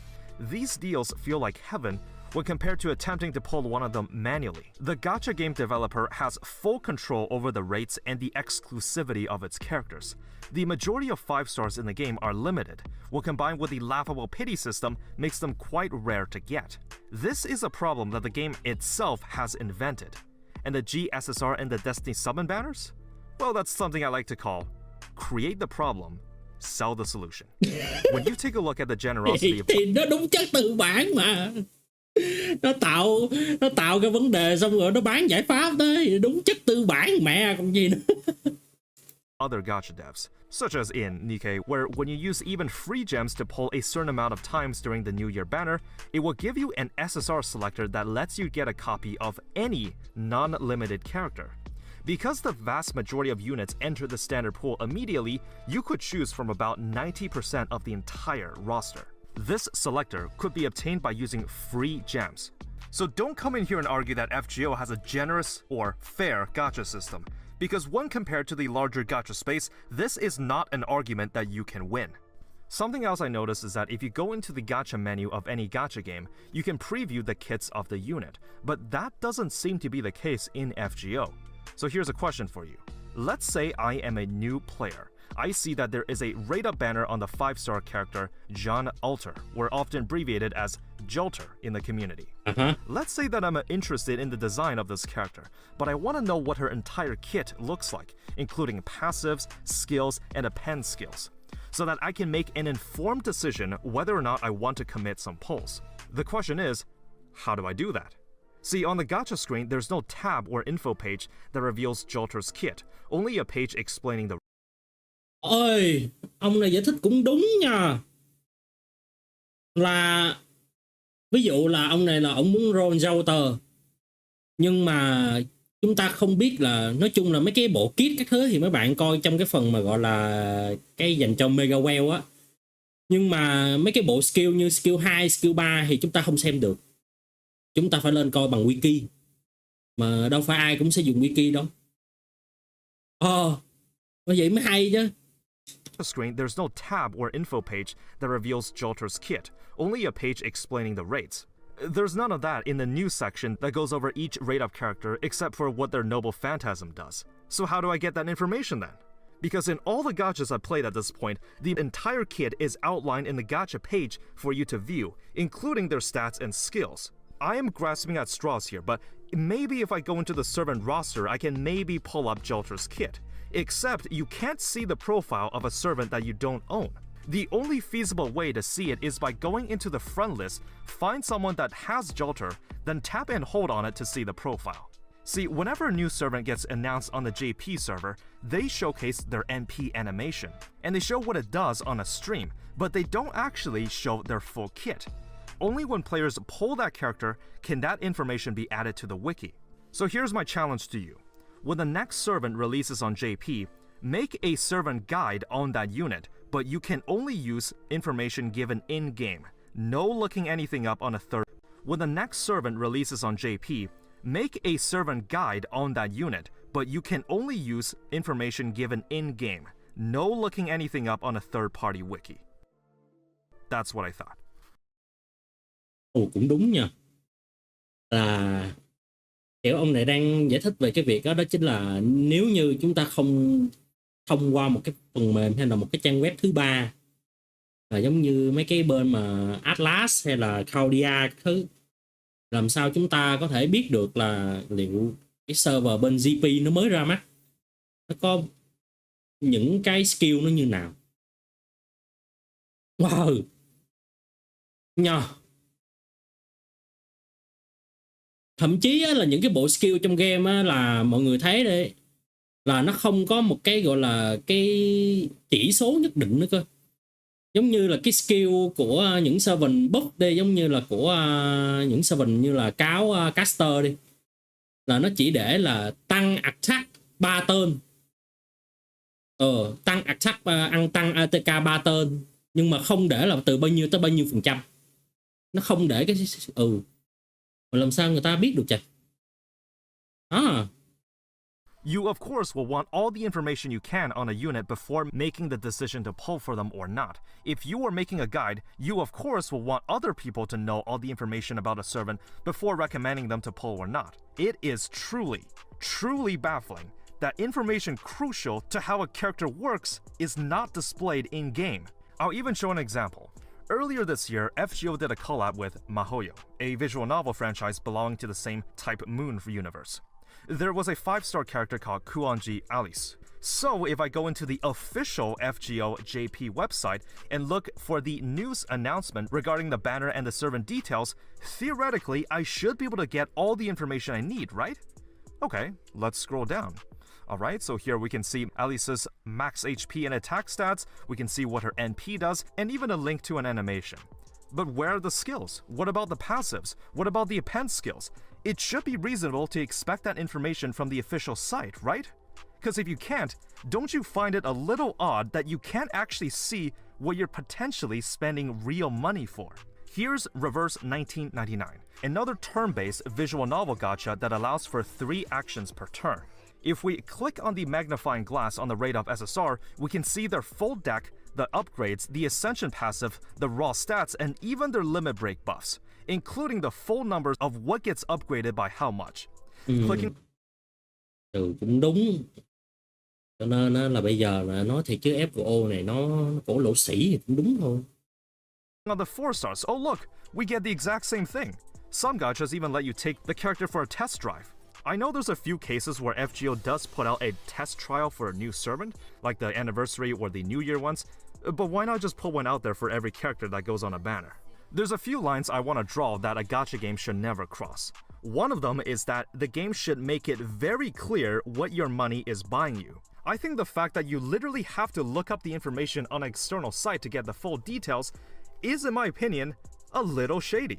So with all these components in mind, it's only natural that I give a below expectations rating for this section. However, I do want to give a... Không, below expectation cũng đúng thôi, tại vì những người mà free to play thì không nói, nhưng mà những người mà bỏ tiền ra để gacha, nhưng mà ví dụ mà họ không biết cái skill servant đó là gì, không rõ lắm nha. few suggestions on how the system can improve, no matter how slim the chances they'll get implemented are. First, the pity will carry over across banners, and will have its pity decreased to 220 pulls, with the equivalent of 600 sane quartz as opposed to 900. The 200 pulls mileage is quite common these days, and even then, this is still on the stingier side given most gachas are below this limit for pity anyways. Third, after a certain amount of time has elapsed, a 5 or 4 star will move to the standard pool. This is something again getting quite common in gacha games these days. Cause I think it's such a shame because FGO has a lot of cool designs for servants, even for the lower rarities. Some of them are definitely showing their age, and I'm sure a lot of players would appreciate classics like Cleopatra or Gilgamesh becoming summonable as part of the permanent pool. The wait time can be like a year. Lysenko can keep their collab units and their favorites as truly limited, but after a year, most SSRs will be able to spook you. Get rid of the story-locked mechanic. Why does this even exist? You're not guaranteed a story-locked servant when you pull on the banner, so if you wanted a specific one, you would have to wait until that character goes on raid up anyways. Or alternatively, just give players a different type of summoning tickets for this banner exclusively, so they don't waste their resources on the story banner, like 5 freebie monthly pulls for it. So yeah, FGO Gacha, very infamous. To sum it up briefly, that's hell you're walking into. Next up, presentation. For the record, I do not judge gacha games for 2 primary aspects, gameplay and story. Well, technically music too. Gameplay and music are both pretty subjective. As long as there's nothing glaringly wrong with it, then I don't have a problem. The story, well, I don't think a gacha game needs to have a good story to be a good game, like how people play Epic 7 for the PvP. Story is second priority. This section on presentation mainly covers the technicalities of the visuals, the UI, the smoothness of the player experience, and so on. Let's start with the framework that FGO was built on. Because of the initial cash grab nature of the game, the engine was hastily strung together and was slowly patched over time. Many of the UI and quality of life elements feel so outdated and so out of touch with modern standards, one might wonder why not just port it to a new engine. I used to play an online card game called Gwent, back when the game was still alive. There was a major update called Homecoming that completely revamped almost every aspect of the game. CD Projekt Red ported everyone's progress to a new game and continued development from there. Of course, the main gameplay loop was kept intact, but its framework for supporting the game was improved upon. I just gotta wonder, what's stopping Lysenko or Aniplex from doing the same? The game consistently performs on the top charts, so budget is definitely not an issue. Once again, I need to reiterate that it is up to the developers to address any issues with optimization and any technicalities. I cannot give any exceptions to FGO, simply because it would be technicalities. I cannot give any exceptions to FGO, simply because it wouldn't be fair to the other games I've reviewed. Reaction đó Fumaru, content đó anh F à. Hôm nào reaction đi, nãy giờ anh reaction được 53 phút rồi này. On the channel. So the story of FGO is presented in a visual novel format, but for whatever reason, they never bothered to make more than 2 lines of dialogue show up at a time, so you have to be very selective on how the words are read since you can't scroll up, unless you bring up the backlog to see what was said. It's weird because they have figured out how to do scalable text in some of the dialogue choices. There's absolutely no live 2D animation here, and parts of it can be forgiven since it wasn't so huge back then.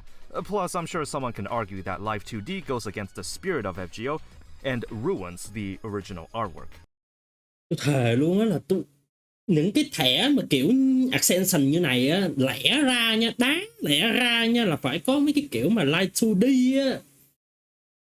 Thằng là Sengo, thằng Aniplex nó ăn tiền thì thâu rồi luôn. Nó nhai rất nhiều tiền mà nó không đầu tư cho cái mẹ gì hết trơn á. Nó cứ ơi artist ơi, mày vẽ cho tao cái này đi, rồi tụi tao bọt lên hết. Ít nhất có thêm cái live 2D đi, nó sẽ gọi là kiểu sao, thấy nó gọi là thú vị hơn. Nhưng mà đồng thời thì game nó cũng sẽ nặng hơn thì cũng đúng thôi, nhưng mà ít nhất có thêm live 2D đi thì tôi đánh đổi được cái dung lượng không? Tôi sẵn sàng tôi đánh đổi luôn. Hey. Another thing is that the original game engine. Hey, cảm ơn Skywalker nha, thank you. was built for those older generations of phones where the display were less wide, and when it was time to port it over to the newer displays in the 2017-ish models, it took them like a year or so to migrate the display. Before that, you could still download the game, but it would have an ugly-looking border around it like this. When the display was ported over, the sprites retained their resolution, so if we blow it up on a big screen, it gets pretty pixelated. There's also no voice acting, despite the amount of revenue that gets pulled from. Nha.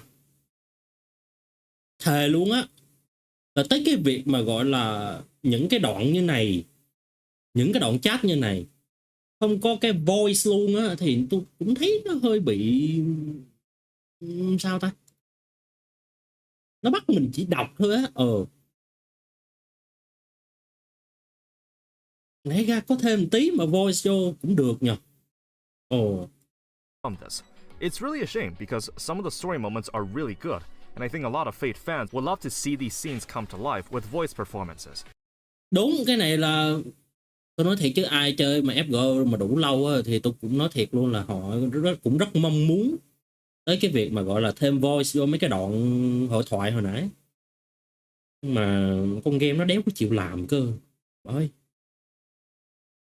I guess they can save the budget for the anime adaptations, but as of currently, none of the Lost Belts have been adapted to anime yet. I know it's possible to add it since some scenes, including the Valentine stories with each servant, are fully voice acted.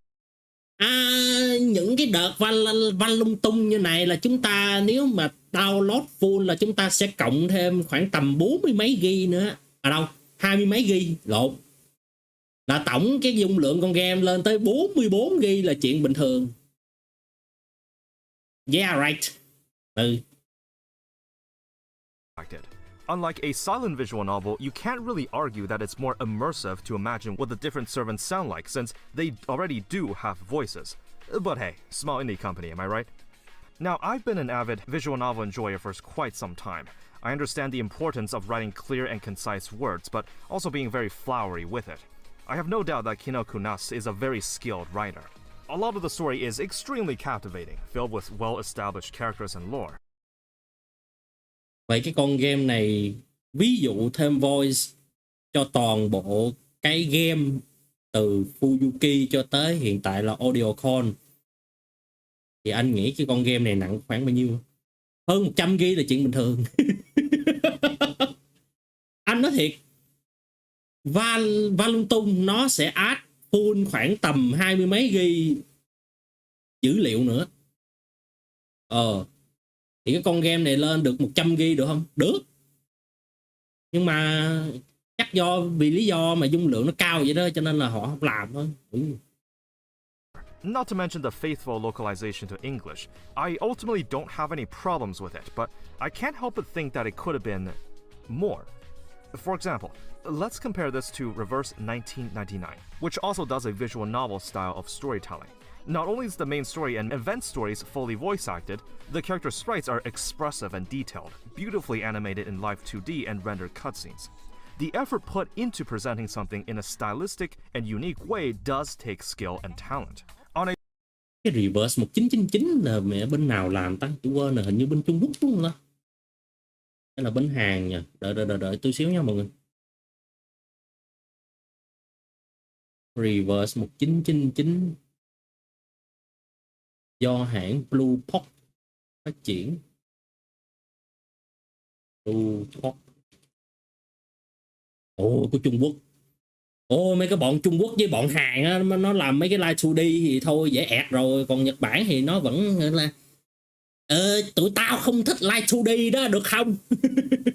In a servant's profile, there are 3 different ascension art, plus a special illustration for the 4th and final ascension. However, it's quite clear that the newer and shinier 5 stars get the special treatment here, as their portrait arts change more dramatically, whereas the low rarities just kind of add a few details here and there. Technically, each servant comes with 3 skins, and for the newer units, they even have different sets of voice lines depending on which ascension skin is applied. Something else I quite like when gacha games do this is special interactions between characters. When you level up the bond level of a servant, tapping on them in the lounge menu can sometimes trigger a line of dialogue regarding another servant if you have them in your roster. I like this. This is a very nice touch. It showcases that Chaldea is alive and the servants physically know each other. instead of only interacting with the player, making them the center of the universe. The music is also pretty good. I wouldn't say the game is known for it, but it's there. Though I wish there was a way to change the lobby music. There are skins that get introduced. Oh yeah. There has to be a way to change the lobby music. Mấy cái như là đổi cái nhạc của gọi là khi mà on lobby á, màn hình chính đó nữa. Nếu mà đổi được mấy cái đó cũng hay. Nhưng mà game nó đâu có cho. Introduced, but they are not paywalled. You trade for it using in-game materials and some QP. You cannot pay money for a skin in this game. Some give unique voice lines, but some are just small changes to the character sprites, which is still better than nothing. So that's the pleasantries out of the way, because for the next 10 minutes or so, I will be critiquing FGO's UI system. Typically in a gacha game, when you want to upgrade a character, you go to the character menu. You select the character you want, then you make all the upgrades from there. In FGO though, this is a bit different. There's a tab called Spirit Origins where you can see your roster, but bringing up a servant's details page, you can't actually do any upgrades from here. Even long Đúng nha. tapping on the skills button doesn't bring you to the page. There is a separate tab that you have to go to instead called Enhance. Là ở đây á, ông này đang giải thích á, là tại sao kiểu những cái nơi như này á, ví dụ là những cái skill như này đi, tại sao không có một cái nút để đi thẳng tới cái việc là nâng level skill hay là nâng level của servant, kiểu là không có gọi là cái thao tác nhanh được á, kiểu là các bạn đã xem được servant, ví dụ là ở đây là 9 9 10 đi, thì những cái skill nào mà chưa max hay gì đi thì lẽ ra có một cái nút ở bên phải hay gì đi để di chuyển thẳng tới chỗ đó. Cái game này nó làm rối bời hết trơn.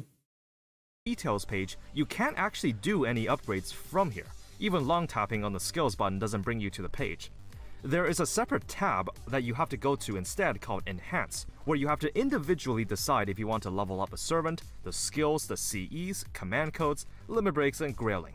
Why do all these menus exist instead of a central area to do all of them? I don't know. We'll start from the top of the pile here. When leveling a servant or CE, you'll need embers or other CEs that act as XP. As mentioned previously, you have to physically select which embers to use, as some give more XP than others, and you can't use more than 20 at once.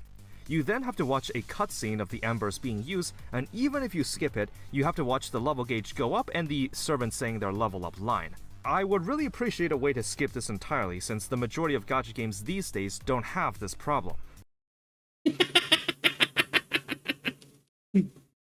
You have to watch the level gauge go up and the servant saying Không có thể tống skip khi mình nâng level sao?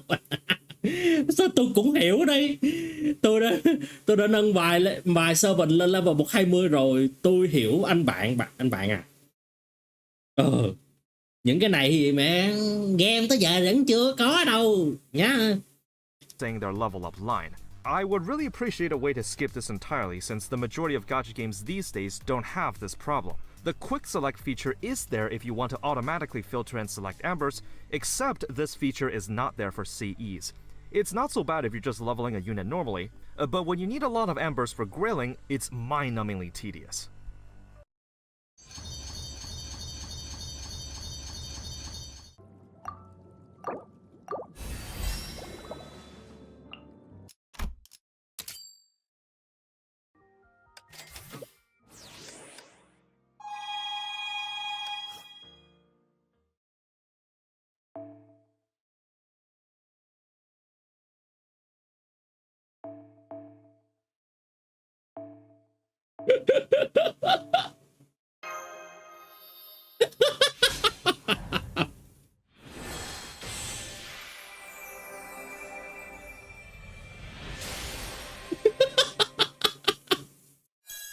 Tôi chỉ biết cười thôi chứ biết sao giờ, nhục quái liền à.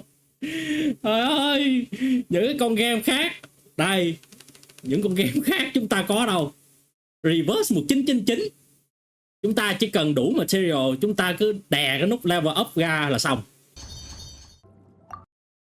Genshin Impact chúng ta chỉ cần hệ thống auto add lên level max xong.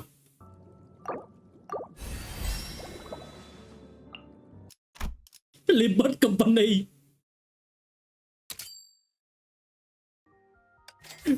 hôn cây phát ba.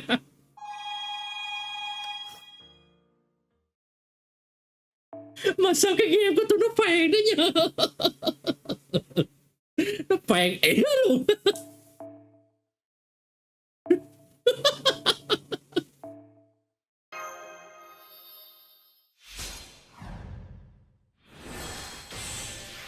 Trời ơi, phèn vái liền chịu.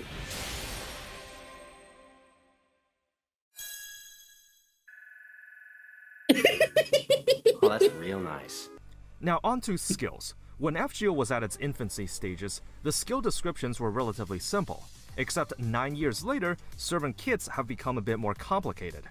Due to the spaghetti code, the game cannot change the skill description when it's level, and there's no way to implement keywords or side menus to absorb the text, making some of them extremely cluttered and unintuitive. For example, if you take a look at Calamity Jane's skill here, the skill itself is pretty interesting. It basically does things depending on the number of crit stars you have, making you build a crit or stars-oriented team. Except players are greeted with a giant wall of text. Usually, when games introduce complex mechanics, they use keywords or bolded text to strip down on the information and make it easy to digest. Due to the shoestring engine of FGO, this is not possible. Let's take a look at an infamous skill called Imperial Privilege. If we take a look on what the skill actually upgrades, the in-game text will simply... Một cái vấn đề lớn của thằng FGO nè là những cái bộ skill của nó không có cái keyword hay là một highlight.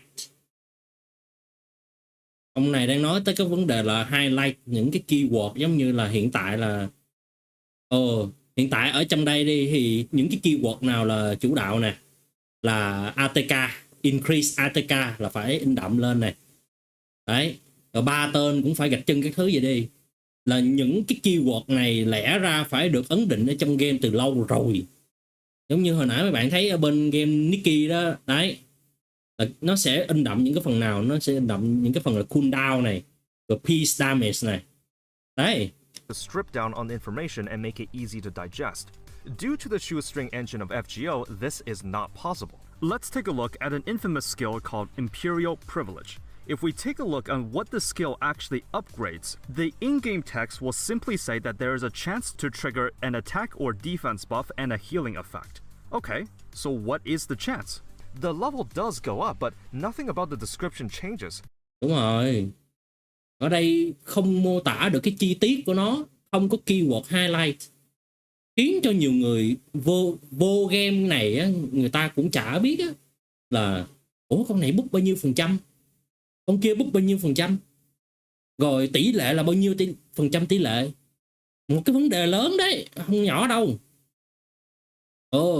Rồi có rất là nhiều bạn newbie á, cũng hay gọi là nhắn tin riêng cho mình đó, là hỏi về mấy cái vấn đề này á. Bởi vì khổ chỗ đó đấy. So my question is, what is being upgraded and by how much? How is a new player supposed to know which skills to prioritize? And I can already hear the veteran FGO players shouting at their screens. Use the wiki, it's not a big deal. And my response is, do you really think it's up to modern gaming standards to hide critical information from players and ask them to look it up on a wiki? If we take a look at what this actually upgrades, there is a base 60% chance for either the attack or defense buff to proc, and the amount actually caps out at 44% each. This would have been very nice to know in-game, such as those skills that increase the NP gauge, sometimes known as battery skills. It doesn't actually show how much of it gets filled, so again, you literally have to look it up. Đó, đúng đó. Là cái con game này nó bị một cái vấn đề rất to đùng ở ngay chính cái phần gọi là skill đó, đó chính là nó không thể hiện được cái gọi là chi tiết. Cái phần chi tiết mô tả skill đó là skill này nó sẽ sạc bao nhiêu phần trăm, skill này nó sẽ có một gọi là tỷ lệ debuff nguyền đốt, rồi là bao nhiêu phần trăm cái thứ. Thực sự là nó không có luôn á. Rồi ví dụ là Ghost nổ lại sẽ hồi là bao nhiêu HP. Thật sự là không có một cái nào luôn. Bởi vì nhiều khi á, là muốn cho newbie mà chơi mà gọi là dễ á, gần như là lúc nào họ cũng phải kề cặp với cái một á, là những content creator như mình, hoặc là Miss, hoặc là những content creator khác giống như Xnaya cái đó đó. Nhưng mà này cũng hơi phiền, phiền thiệt. This is quite frustrating since if I knew how much of the gauge would get filled up, my plays might have been different. Part of me wants to say that it's a game engine limitation, but they are able to show the numbers on append skills. Something else FGO does is traits, but this can get a little confusing because there are actually 3 types of these. There is alignment, which is kind of like the moral standings of a certain character, such as lawful good, neutral balance, or chaotic evil. The alignment of a servant is displayed in the profile section in the menu. There are also attributes, and all servants will be assigned one. They're either man, earth, sky, star, or beast. Ồ, một trong những cái vấn đề mà gọi là nhức cái đầu nữa này, đó chính là attribute và mấy cái alignment á. Tôi thề luôn, nhức cái đầu thì thôi rồi luôn á. In fact, there are actually hidden attribute advantages, but they're generally not considered since the change is so little. Attributes are not to be confused with traits, which are things that describe the character. Đó, tới trait nữa nè. Đó. Trời đất ơi, eo ơi. Just humanoid, super large, divine, and so on. There are a number of skills or NPs that specifically target one of these niches, like Ashia Doman's ability to buff chaotic evil allies, or David dealing more damage to enemies with the giant trait, since, you know, David and Goliath. It makes sense from a lore perspective, and it's a cool concept. My only question is, here's an enemy on the field. How do I check what traits they have? What about servants? Nha. Là những con quái ở bên kia thì làm sao chúng ta check được cái trait hay là like mình cái thứ gì không? Bởi gì? It does show their alignment chart in the profile, but what about their other traits? Summer Brynholder has a skill that grants buffs to allies with the trait Loved Ones. Okay, what is that? Can I see a servant has that in the roster? How would I know which allies to bring if I don't know if they have this trait? Internally, this trait is known as Brynholder's Beloved, and it is tagged onto a handful of servants. Cái attribute này thì kiểu newbie không cần hiểu lắm, vì lực đơn giản là đánh chết thì tốt, đánh không chết thì quay lại. Bạn giải thích thế thì khi mà newbie chơi một thời gian thì nó cũng sẽ thành OB thôi. Bạn giải thích thế cũng chịu luôn á. Okay, so if I see that Bedivere here is tagged with it, then how would I know in-game that he has the trait? It doesn't list it anywhere on the profile page. What about Berserker Ku Hulain? His profile has the alignment of chaotic evil, vastly different than Bedivere's lawful good. The alter ego Okita Alter has the loved one trait, but the summer version does not.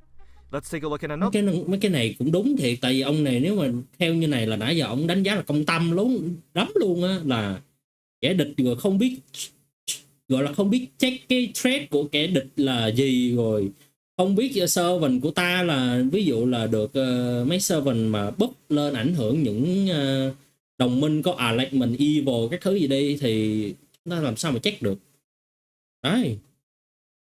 Other trait, the servant Gilgamesh has the special damage modifier to servants, as the game suggests, with the exclusion of those with the power of the star. The idea here is that as the king of heroes, he has access to the Vault of Babylon, being able to recreate the powers and weapons of every servant in the existence. So naturally, one can assume that when up against another servant enemy, aside from those with the star attribute, Gilgamesh's NP will do more damage. Okay, so if I bring up the list of the star attribute servants, can I assume that this roster is immune to Anima Elish? Again, I need to bring up the wiki for this since you can't actually see a servant's attributes in-game. And before you comment this, I'm already 2 steps ahead of you because I know that this new year on JP 2024, there was an update to include the attributes of a servant in its profile. Update cái attribute servant ở trong cái profile, nhưng mà tới lúc mà chúng ta vào cái trận đấu thì chúng ta làm sao mà check được đấy. Vấn đề đấy là kiểu là kẻ địch mà có những cái attribute nào, những cái trait nào, rồi làm sao mà mình check được? Mở wiki lên hả? Hey. Making the in-game descriptions more accurate? It only took them 8 years, and this change will grace the NA servers surely in 2026. To answer the previous question, no, not all the star attribute servants are immune. In fact, there is a special list of characters with immunity instead. Most of them are star attribute, but there are also some wildly inconsistent cases. For example, Romulus, the hero that founded the Roman Empire, is immune, but the Lancer version, Romulus Quirinus, is not. Regardless of the explanations, because I'm sure a Fate fan can confirmation bias their way out of this one, the issue here is that except for the vague term power of the stars, there's no way to confirm in-game if a servant is immune to this. So when you're out in the game planning out a stage, you can't just tap on the enemy's portraits to see their traits. You have to exit the game app, check the enemy lineup on a wiki and say, oh, this enemy has a certain trait, let me bring the appropriate attacker. How much does this charge up my NP gauge again? Alright, I gotta look this one up too. Oh, okay, so I got enough to MP this turn so I can actually make this play. Oh wait, does that soldier have the human or humanoid trait? Does that... Công nhận mẹ nó thiếu sót mấy cái này thật luôn á, do xưa giờ mình chơi mình cũng chả để ý tới mấy cái này, nhưng mà thật sự nếu như mà không có cái video mà của ông này đi, chúng ta nhận ra là mẹ FGO mẹ thiếu sót nhiều vãi đạn luôn á. Treant have the giant or the super large trait? It doesn't take a genius to figure out, this is not a good player experience. You can have a lot of traits in the game, that's totally fine, but some of the times it's vague and misleading. For example, for the human and humanoid traits, as mentioned previously, encompasses those that are humans, and those that look human respectively. However, the human trait is only reserved for those enemies that are actually humans, but there are no servants in the game with that trait. Meanwhile, humanoid includes the vast majority of servants and a much wider array of enemies, and you can easily argue that all humans are also humanoid. Now look, the trait system is cool, like you can expand out to a lot of niches and for team building and character designs. The issue here is that the game does not give you enough information on the intricacies of them, and unless you, again, look it up on an external wiki, you can't get a full grasp of the system. Let's take a look at the in-game UI now. When you chain together your cards, there will be a display below to let you know of the effects of the chain. So if you use arts as the lead card, then every subsequent card will have a NP gain effect. So, if I was a new player learning the ropes, if I tried chaining together a buster chain like this with the NP card as the third and final one, my question is, since the lead card is a buster card and the chain itself is a buster chain, then it's expected that the last card in the chain will get a significant damage boost. No.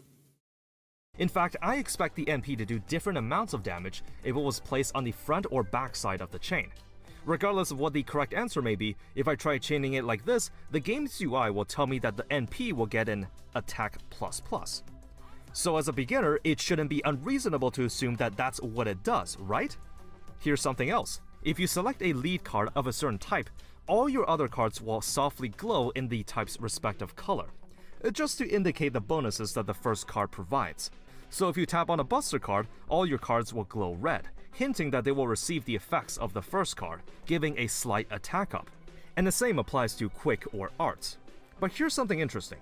If you try to lead with a certain card type, even the NP cards will glow in that color. So again, if I was a new player and I see that my Buster NP is glowing blue since I have an Arts lead card, it would be expected that since I'm leading with Arts, then the Buster NP will also have an NP gain effect, right? No, that's not how it works. NP cards work a bit differently from face cards. They are not affected by the first card bonus. They can generally be used as the lead card themselves, but there's obviously going to be some nuances here where you could place it further down. In this case specifically, using it in a chain like this will not increase. Này trong tutorial đầu game có nói không nhỉ, kiểu NP không có bị ảnh hưởng bởi card thường hả? Không. Đéo. That servant's NP meter. The game UI is misleading you with false information. In case you're wondering, this is still happening on the JP servers 9 years later. When I see stuff like this, I gotta ask Lasango and Anyplex, what are you doing? How is something like this still in the game? There's no reason for the game to indicate it will do something but not actually do that thing. When you enter each level, it will expend the respective amount of AP points. Of course, this is nothing new in gacha games, except if you lose or decide to quit out, the AP is still expended. So if you accidentally tapped on a narrow instead of your usual caster friend support, or didn't know how difficult the encounter could be, from the perspective of FGO, that sounds like a you problem. Typically, in other gachas, the resource is refunded back to you whenever you lose or quit out of a level.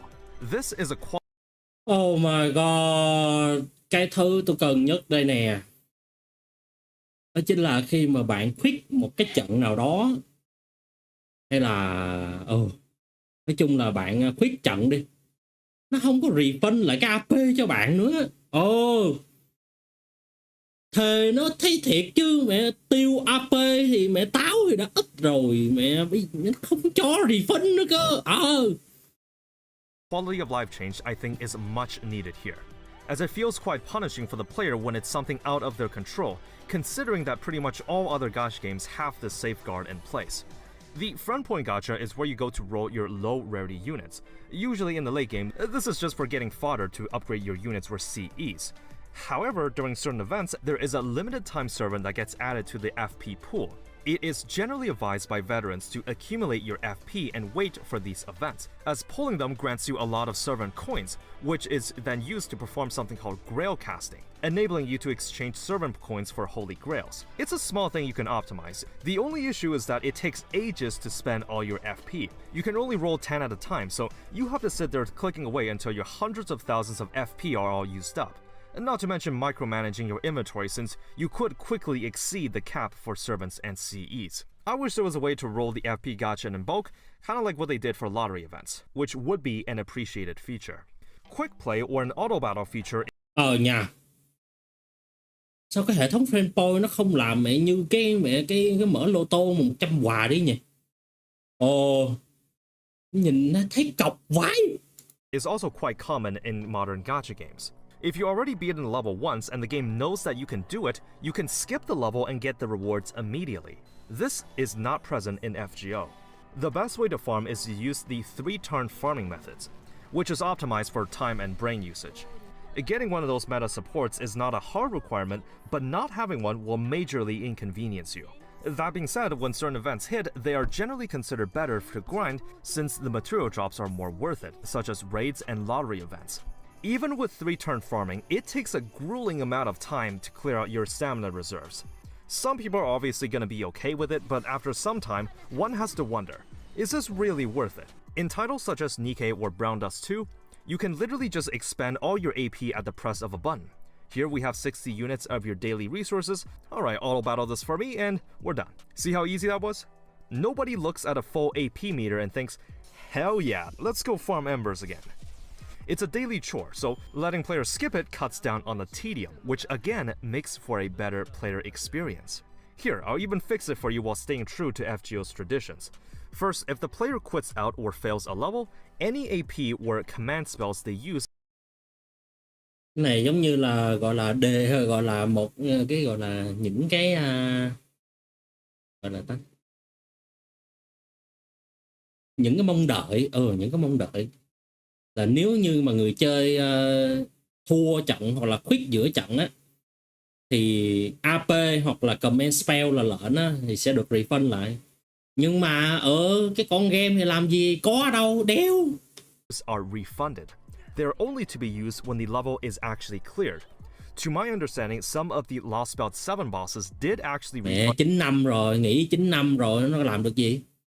Mẹ cho tới Ani 9 á, nó mới update được một cái gọi là chúng tôi thấy là lệnh hồi lâu quá cho nên là mỗi ngày chúng ta sẽ được 3 lệnh luôn nha.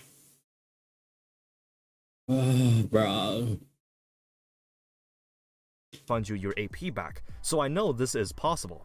Second, since 3-turn farming has been part of FGO's cultural identity, instead of implementing a sweep or autoplay function, what they can do instead is to let you spend AP on bulk and give you the respective amount of rewards.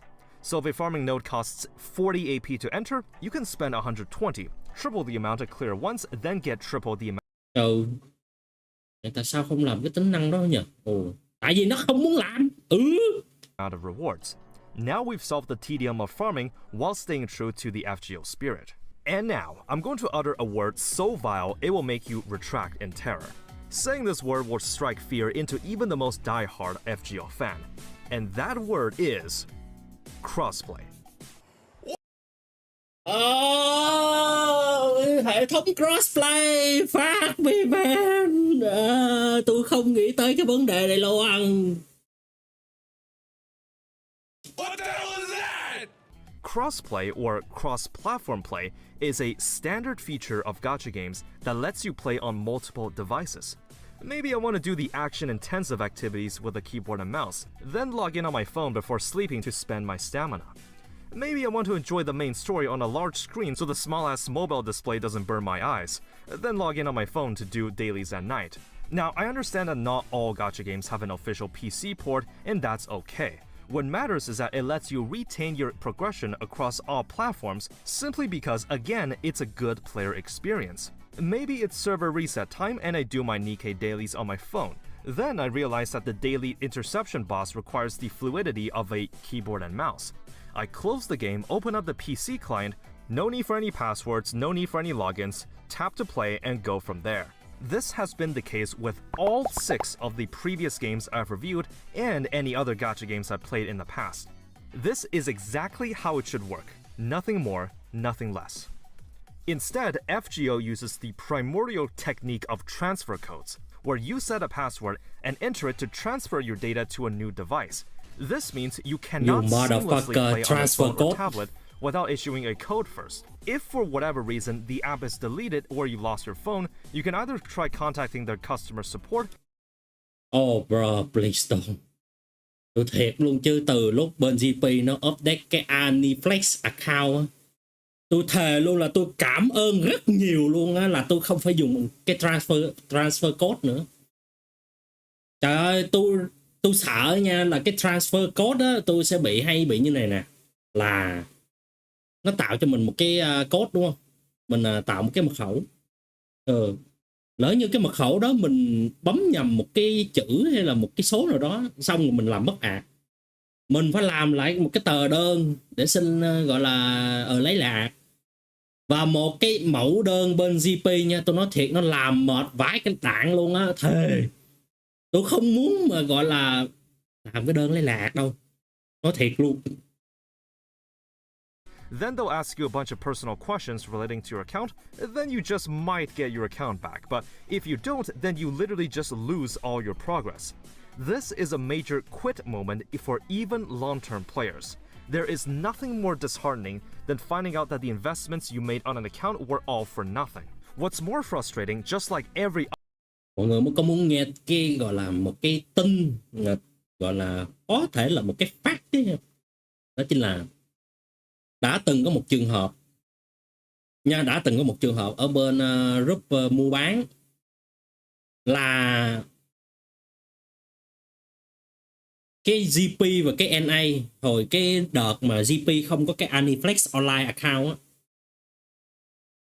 thì cái đợt mua bán đó là giữa hai thằng chơi GP với nhau, và cái thằng mua nó vô tình nó vô cái NA server, nó nhập cái code và cái pass 1234, nó vô được ạc.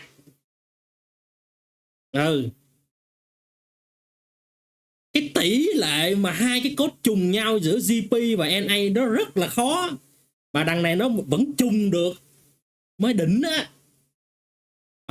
Nó mới đỉnh đó. other technical issue I've mentioned so far, this is a fixable problem.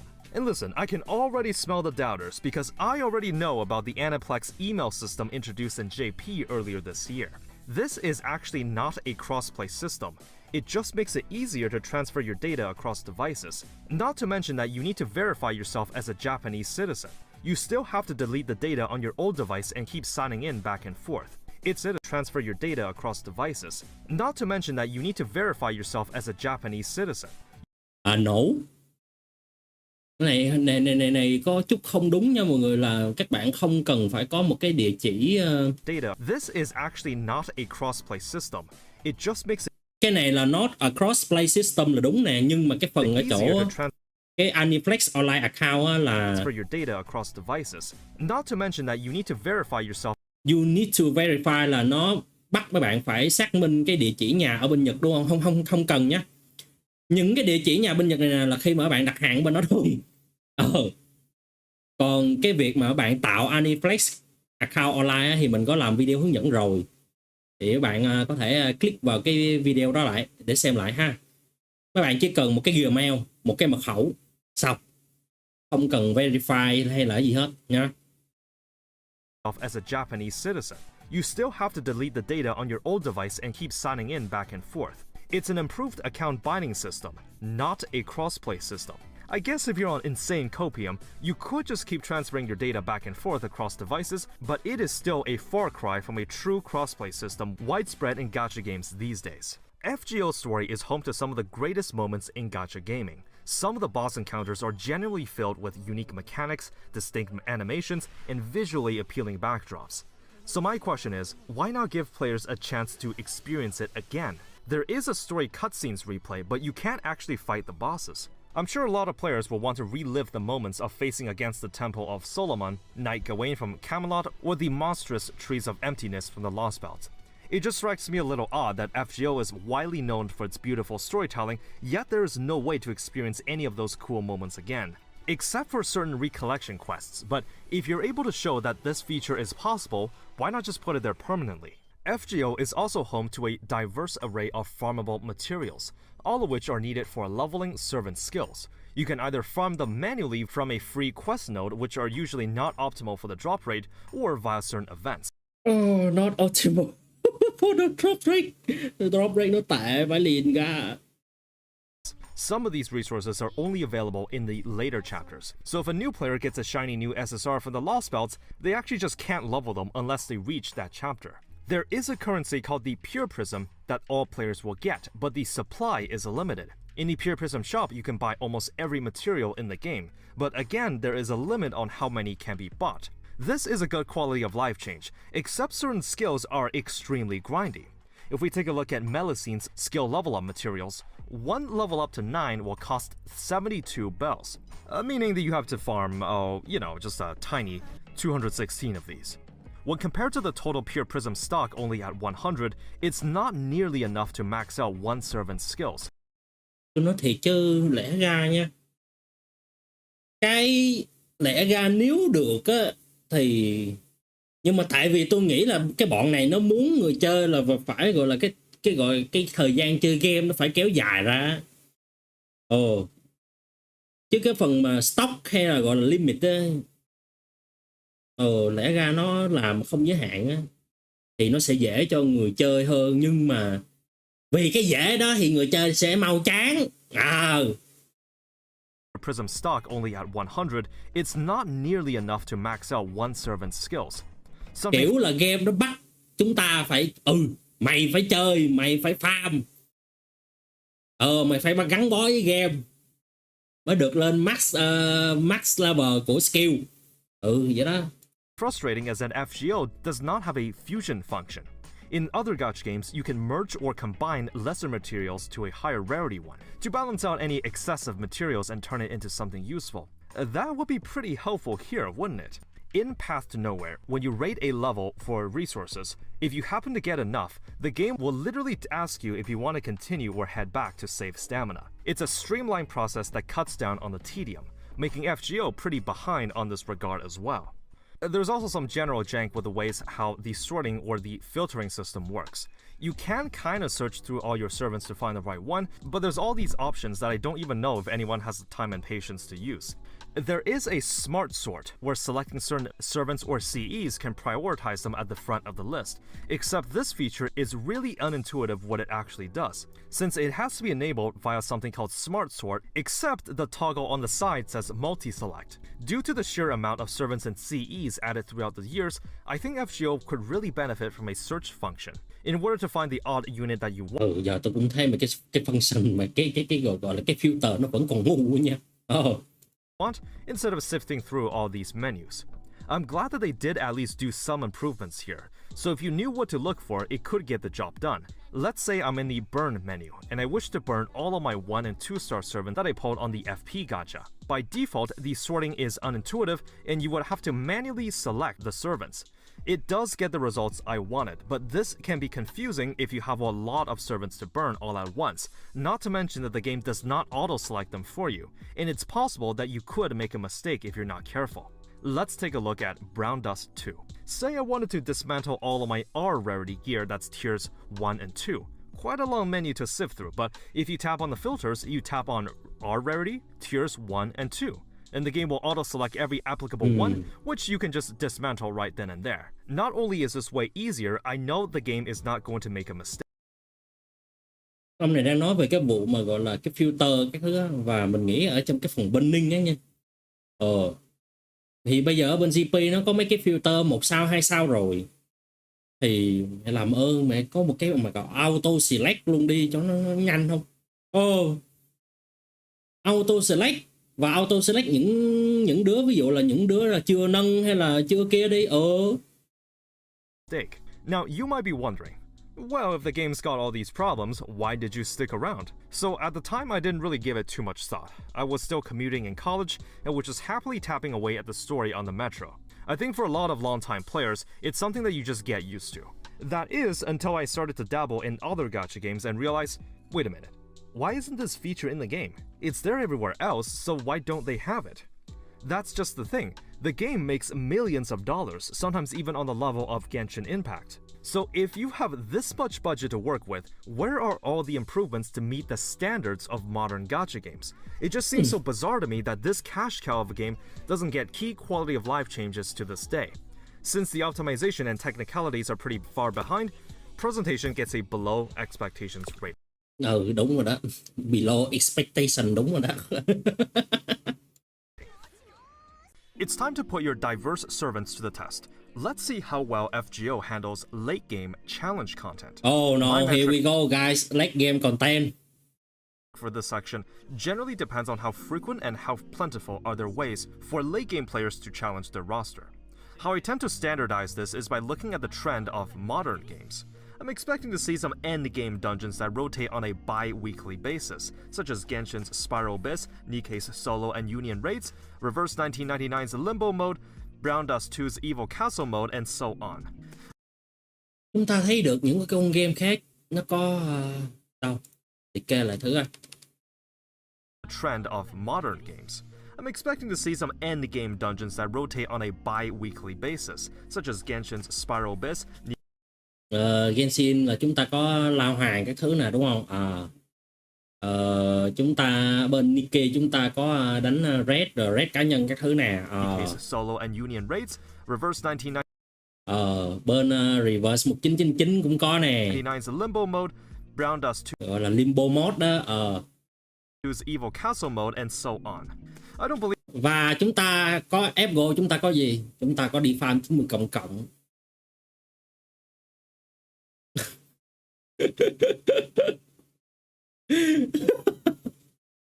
Chúng ta có gì nữa?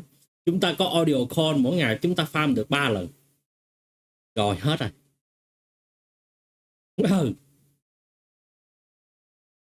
Trời ơi, tao nói nó phèn ỉa luôn á trời. I believe gacha games should have a big emphasis on late game content, considering the casual nature of them, but it should still have something to reward those that have established accounts to take on a greater challenge.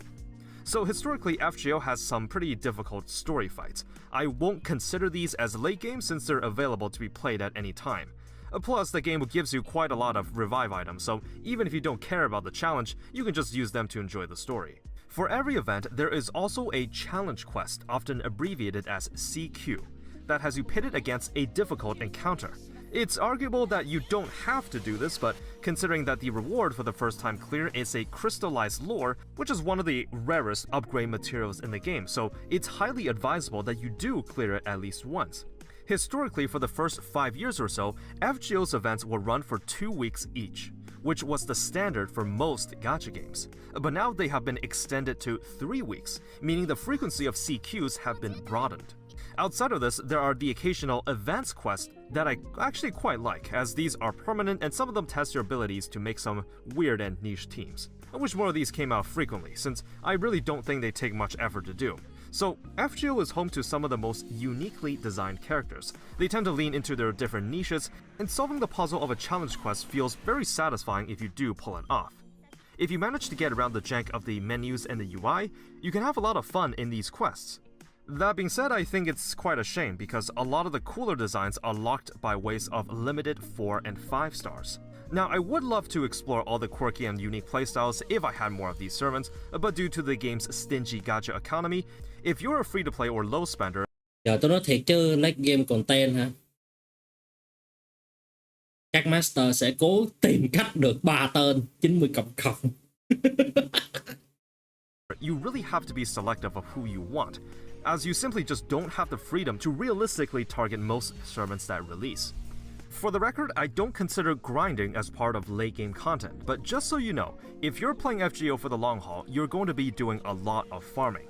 If you don't own any of the meta supports that allow 3-turn farming, then it is going to be quite a lot more difficult and tedious to farm for materials.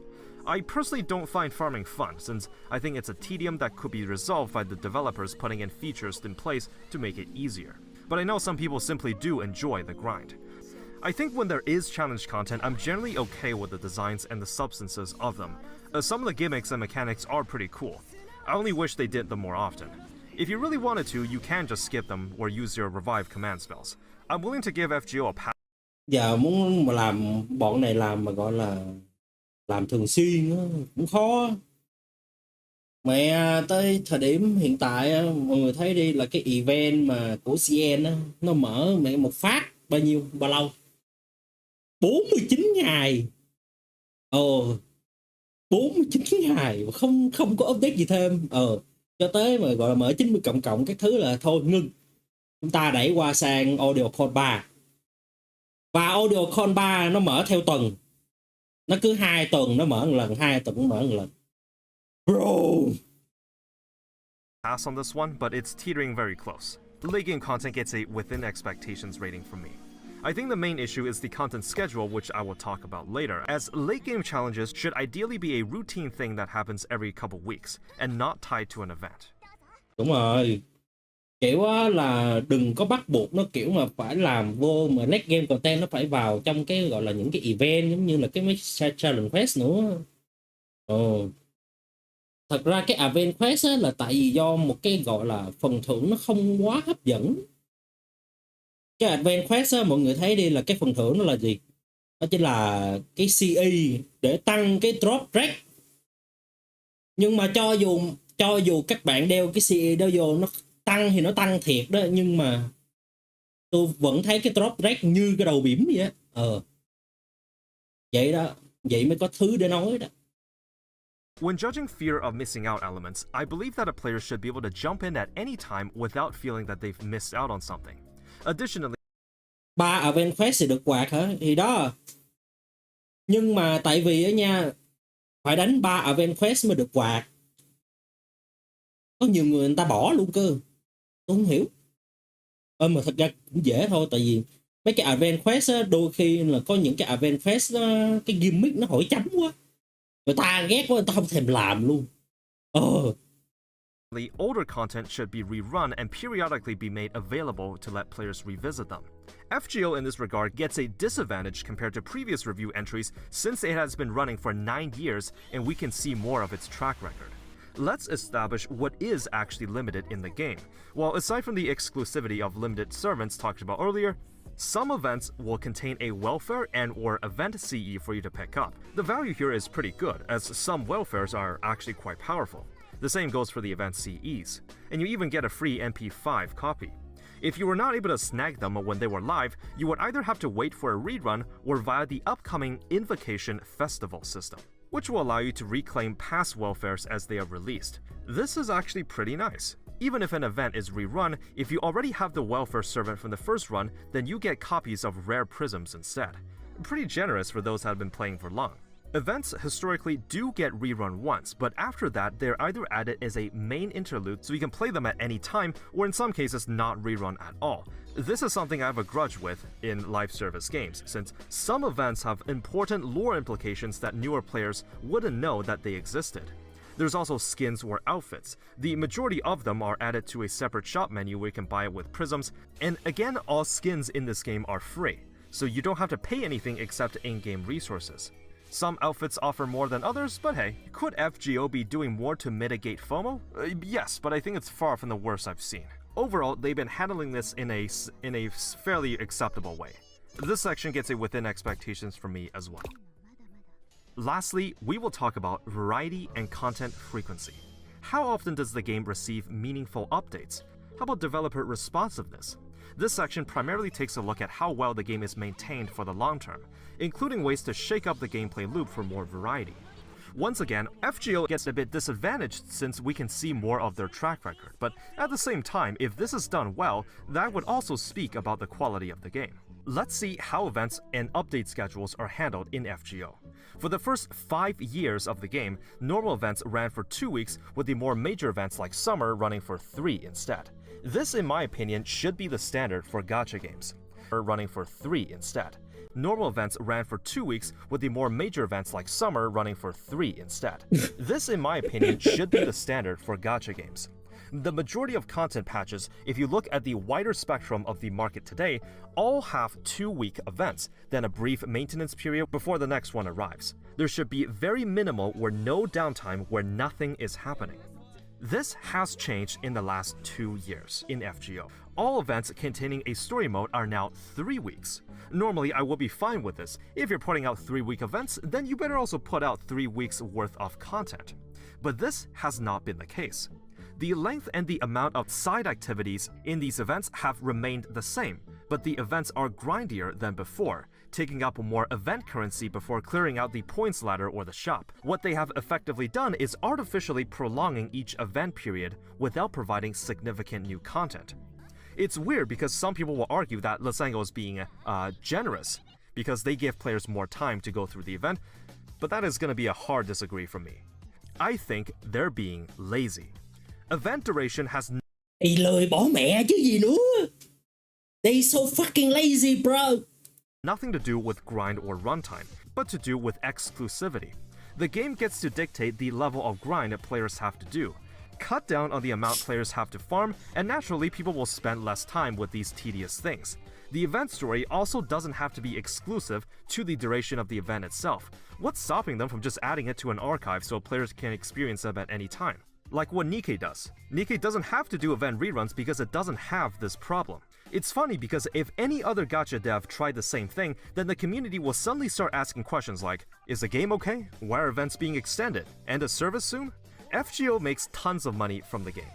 Everyone knows that it's not shutting down. Yet why are they falling behind in terms of content scheduling when they have been doing this for the first 5 years of the game? I know they can make fun and engaging events. Here are two that I found very Này là review về FGO luôn chứ không phải là trải nghiệm nữa. memorable during my time playing. In 2022, I was able to catch the rerun of Summer 4, the one where you go to Las Vegas.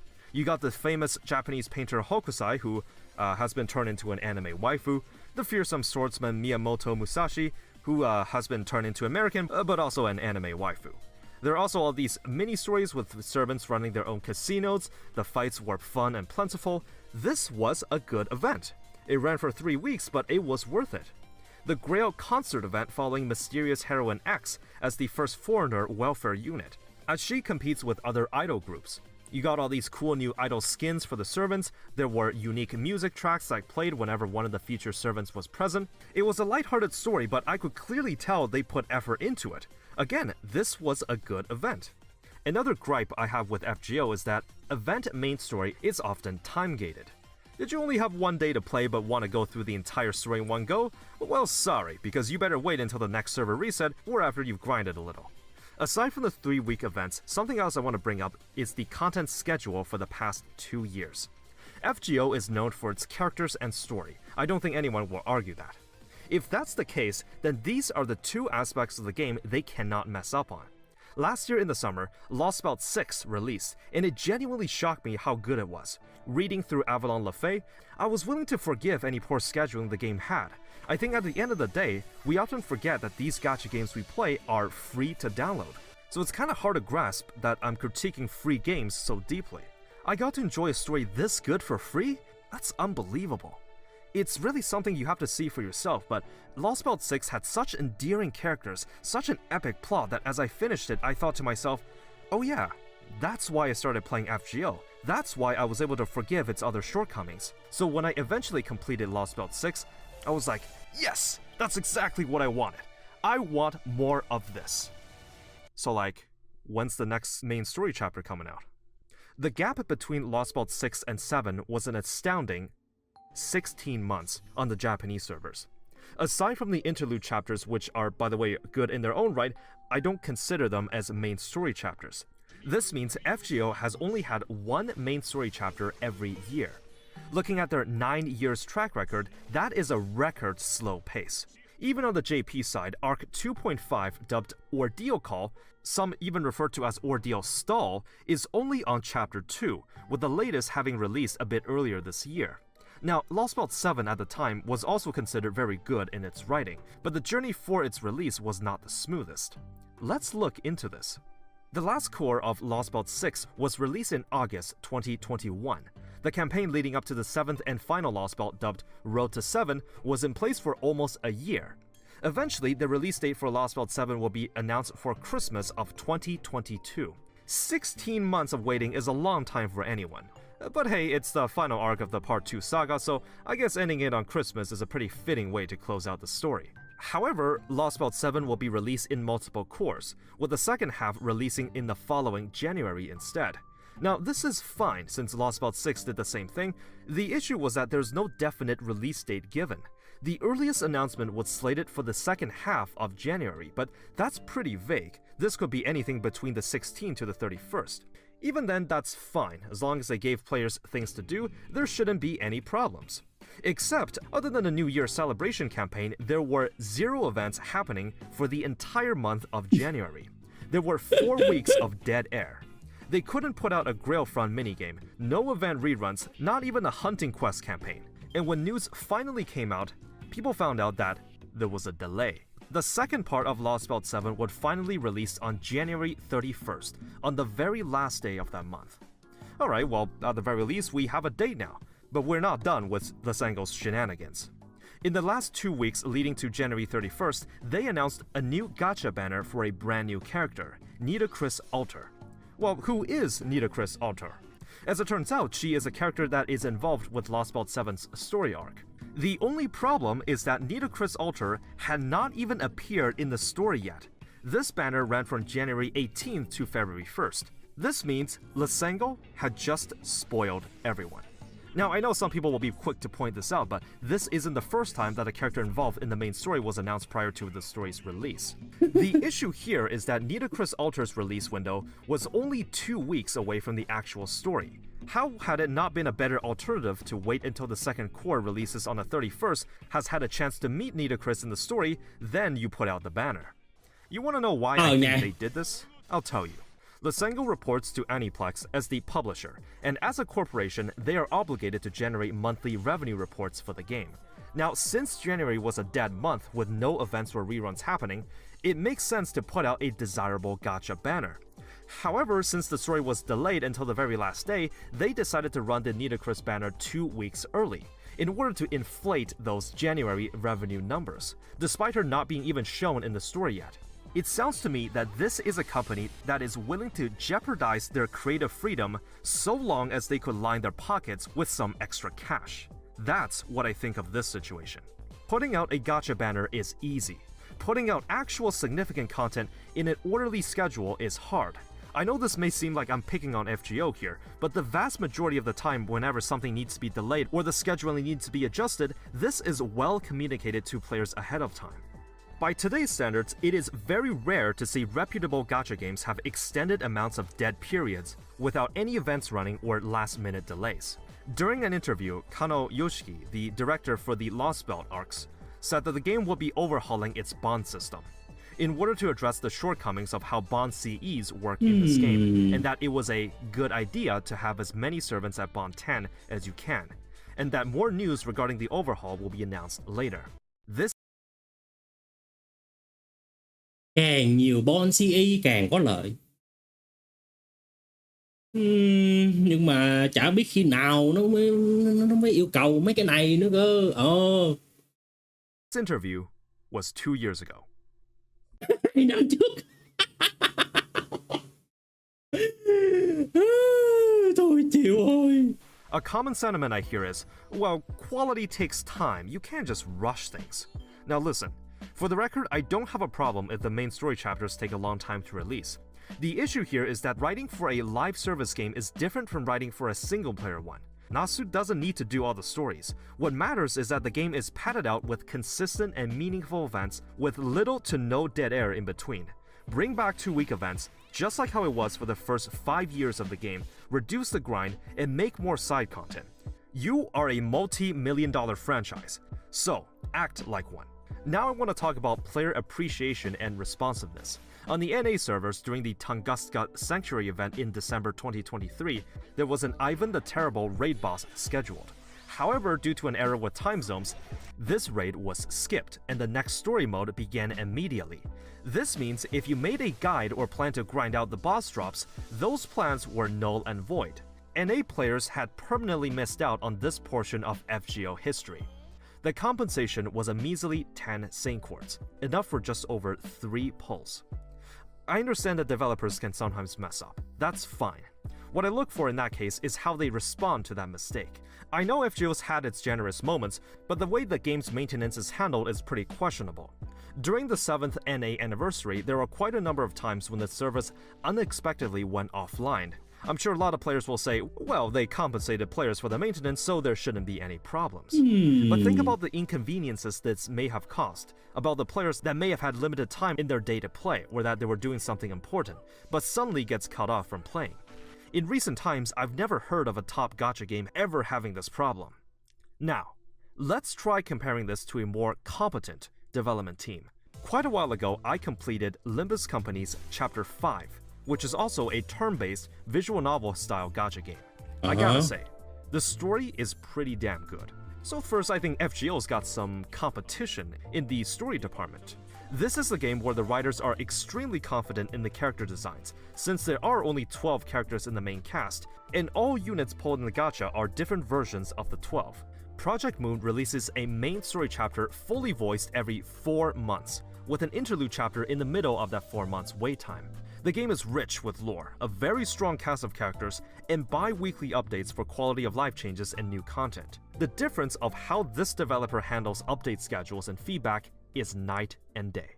The thing is, developer responsiveness is not hard to do.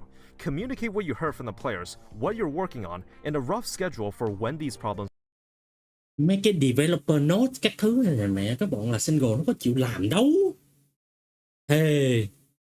will be fixed. FGO is the first game I've reviewed from a Japanese developer, and historically Japan tends to be a more traditional and reserved culture. However, this doesn't have to be the norm, because you can so easily go above and beyond if you do it right. For example, Konami, currently developing the remake for Metal Gear Solid 3, released a conference of the producers of the project discussing the fans' feedback. They were willing to show all the comments, both positive and negative. This was a bold move, but it also won back a lot of player goodwill after their treatment of the Metal Gear Solid franchise before. Even then, being reserved doesn't make someone incompetent. If you don't have any transparency with players, you are still expected to roll out content updates in a reasonable schedule. If you say nothing, that will still cause people to doubt you. It's not something that's out of the realm of possibilities. They have the budget to do it. Earlier this year, they did the first servant animation updates after 2 years, revamping the animations of the 2 SSR Jean versions to make them appear more fluid in gameplay. There's even a unique attack animation if you attack Jill as Jean. That's a really nifty way to add attention to detail. They didn't have to do this, but they did. During the 7th anniversary, the gameplay system also added a buff to quick chains and adding the mighty chain, which both shake up the game in a major way. So I know Lasengo Tao đánh hết event rồi vẫn không mở Ascension 3 của Tenorikyu hả? Cái đó hình như phải vô interlude thì sao á?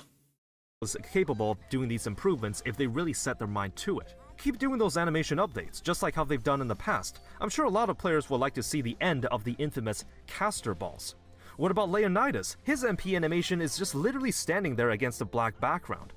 So I mentioned this in the previous video, but it pays to be stingy. If players are willing to give a developer a pass despite not being treated too well, that is the perfect scenario to be in. This is because when the developer eventually does something that's minutely good, they get praised like the second coming of Christ. Look at the overwhelming amount of praise when the genre animation updates happened. guess Lysenko is the good guys after all. I guess they do care about us. Now, I'm sure the game has had its moments, like the pity system, alongside full-screen cutscenes and optimization brought to the NA servers early, so I do want to give them credit that not all of it is bad. I know some people could argue, well, FGO has been improving in its own way. But if you watch the entirety of this review, I am not judging FGO by how much it's improved by its own metrics. This display of artificially prolonging events, a snail's pace schedule for main story chapters, and dead periods vastly outnumbering the times when the game undergoes drastic change. So I'm granting them the below expectations rating. Cũng đúng. To be Cũng đúng. honest, this section would have been even longer, but I don't see the point of beating a dead horse. I haven't even talked about the lack of content this year as well. There were 2 reruns back-to-back for a total of 6 weeks, so for roughly 2 months, there was no significant new content.